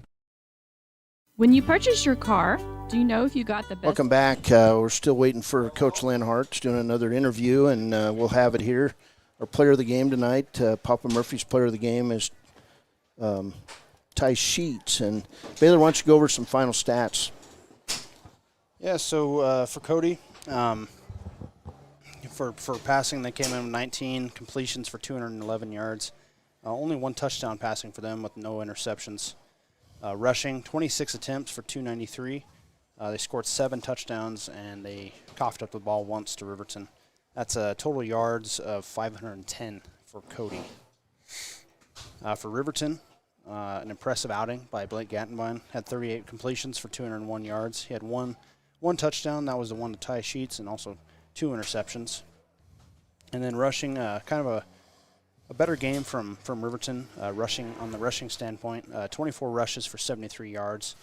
No touchdowns, no interceptions in that area. Total yardage for Riverton, 361 yards. All right. Well, we're still waiting for Coach. We'll be back in a minute on KTAK, hopefully with Coach Lenhart. Probably know. Oftentimes, your loan is packed with additional charges that can drive your monthly payment higher than it should be, costing you thousands of dollars more for your car. Hi, this is Patty, and here is your second chance to get the payment you deserve. Visit Atlantic City Federal Credit Union today for a courtesy loan review. We've helped our members save money by refinancing their vehicle with us. Now it's your turn. Open your eyes to a credit union. Atlantic City Federal Credit Union.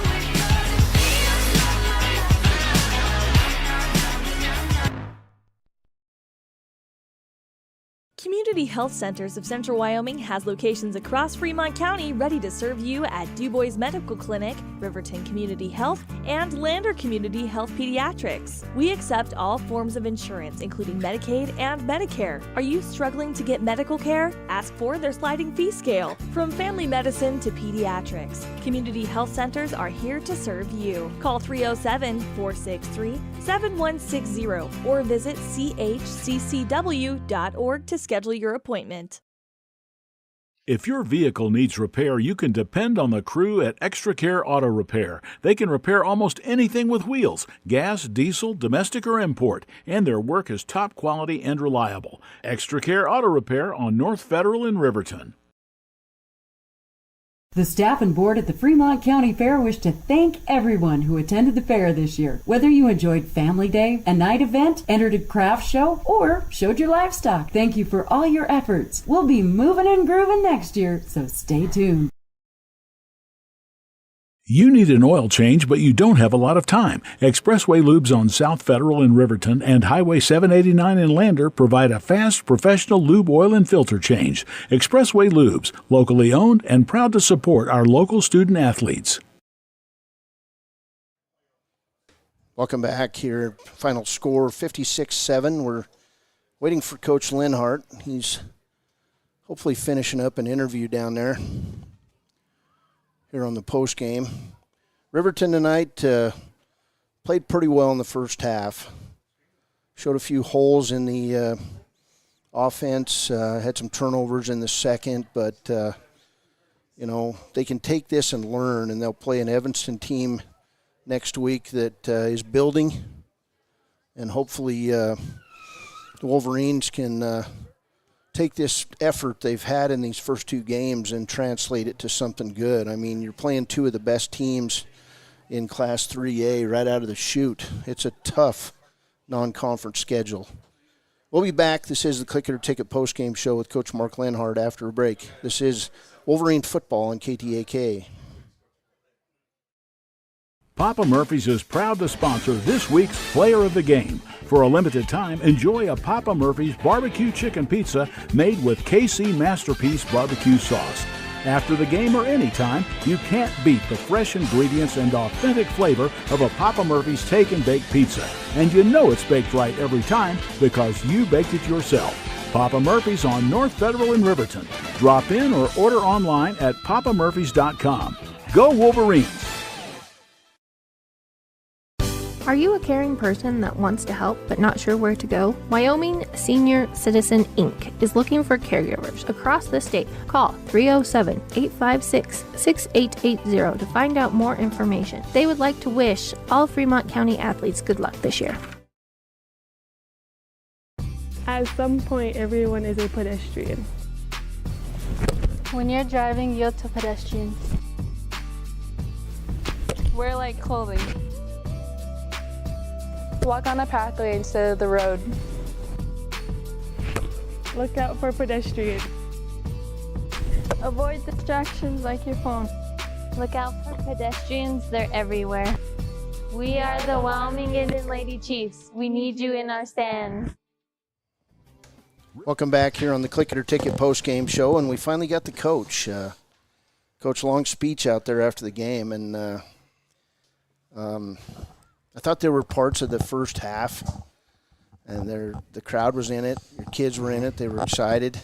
That drive down to the 5-yard line was a good one. Mm-hmm. You saw a sophomore quarterback making his first start, played his butt off. He did a great job. Yeah, he did. No, Cody, it was I don't want to hurt my 4A friends' feelings, but that team that we just played would be a top 5 4A team, no doubt about it. I mean, they're on a different level speed-wise than we are. I mean, at all 11 spots. They're very, very fast. They're very good. They're sound. Physically, we got it taken to us on the perimeter tonight. They jammed our receivers. We didn't get off the jam. We were able to run all over the field last week, and we really struggled with that.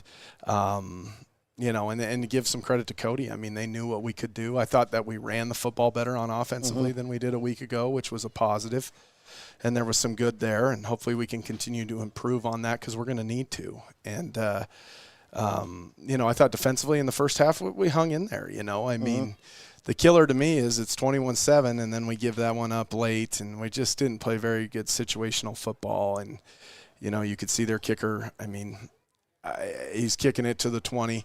As a staff, we talked, let's play back, let's play off, let's make them kick a field goal and see if this kid can kick it. And we were in the right call, and we just did not execute. I mean, we're basically playing a 5 deep look with a corner underneath on the top, and we just didn't. Our safety didn't get off the hash, and we gave it up. And that was unfortunate because that's something that we spent a lot of time working on, and hopefully we can find a way to be better in those things. But we're just not fast enough team speed-wise to take false steps, to make mistakes. And I just felt like that kind of took the wind out of our sails. And, when they get you going with their tempo, it's really hard to stop them. But we tackled adequately in the first half. We missed one on the long run.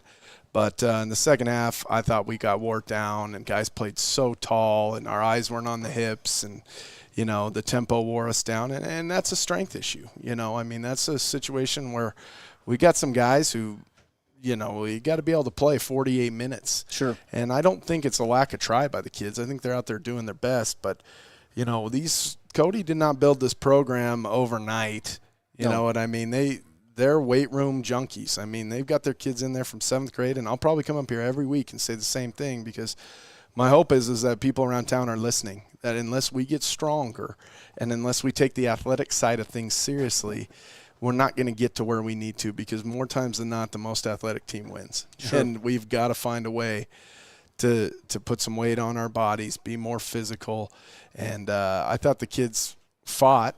I don't think that there was a lack of that. I don't feel like they quit. But at some point, the strength, the size, the speed is going to win out. And so hopefully we can find a way to keep getting better. We've played 2 really, really good teams right out the gate.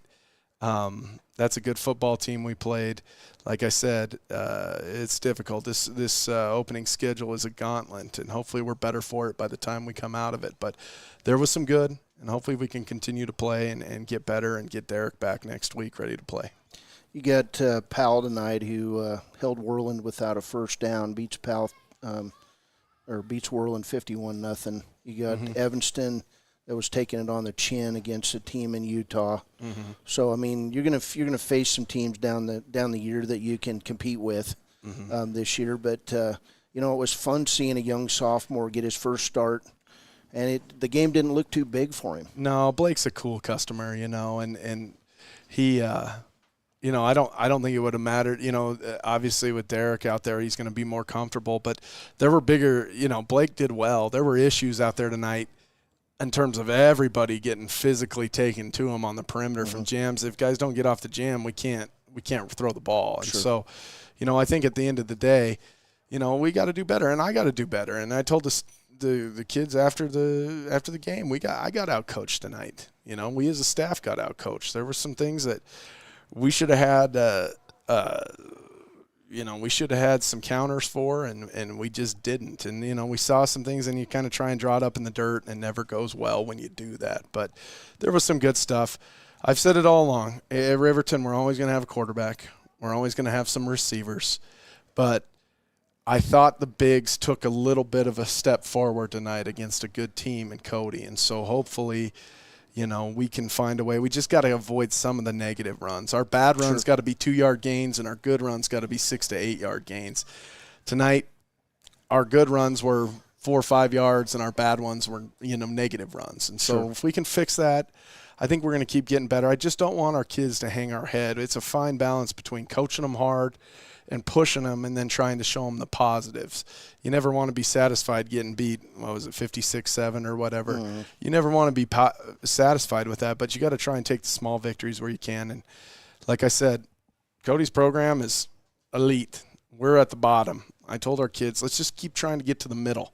At the end of this year, let's get to the middle, and then next year let's get a little higher and then get ourselves to a point where we can compete. Our freshmen played Cody to a 20-0 game up there yesterday, and last year they got beat pretty badly. So hopefully at the younger ages we can start kind of closing the gap and changing that. But I'm proud of the kids.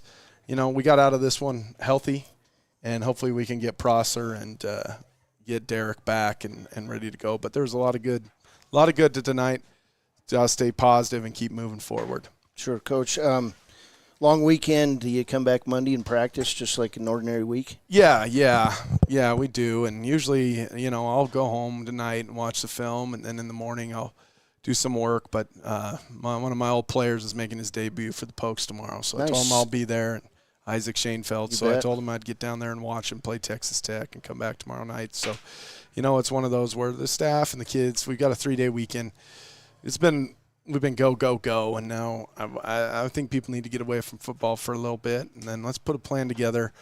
And I think going against Evanston, we'll have a chance to be competitive, and that's all we can ask for. Yeah, you take a team on the road; it's a different approach. Mm-hmm. And I think that's what we need. We need to get away from.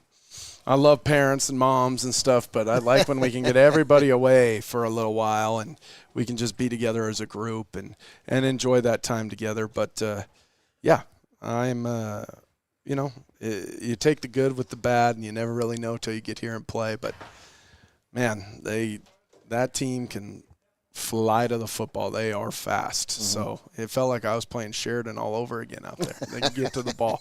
So, Coach McFadden's got it rolling. He's a great coach, got a great staff. But, we were competitive for a half, but after that we just got wore down.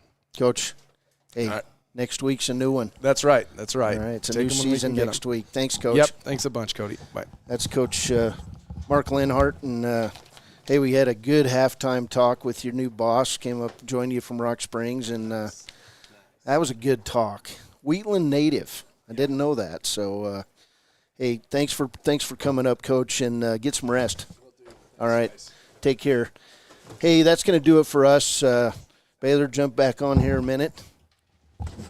Thanks for joining in with me. I know our wives are going to become widows on Friday nights, at least for the next 2 months, and we're going to get out of here. We're going to go camping and get away ourselves. So, hey, thanks for joining me.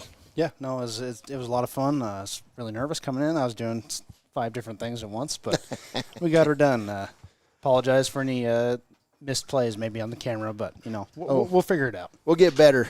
Hey, he's Baylor Beers. I'm Cody Beers. Have a wonderful evening. Happy Labor Day weekend, everyone. Remember what we're celebrating this weekend and be true. And remember, always buckle up and save a life. A lot of people driving around this weekend. Take care of yourselves. We'll see you next week from Evanston for more Riverton Wolverine football on 93.9 KTAK. Have a good evening, everyone. Support youth sports. Experience the Blodorn difference. Quality products, design, delivery, and expert service. Blodorn Lumber, 1202 North Federal in Riverton. Blodorn Lumber.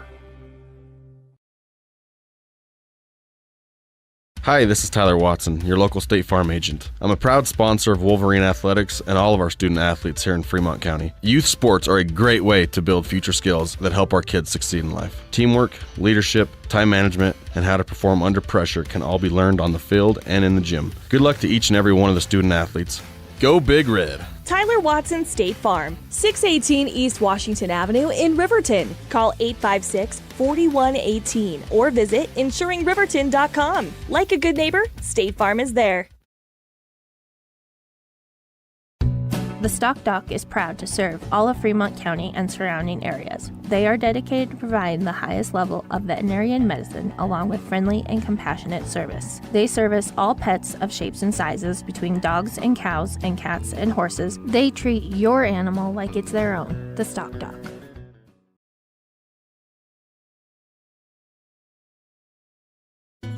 Let's go, all Fremont County athletes. I, Matt Gordon from Fremont Chevy, would like to wish all teams this year good luck and bring back some championships to this county.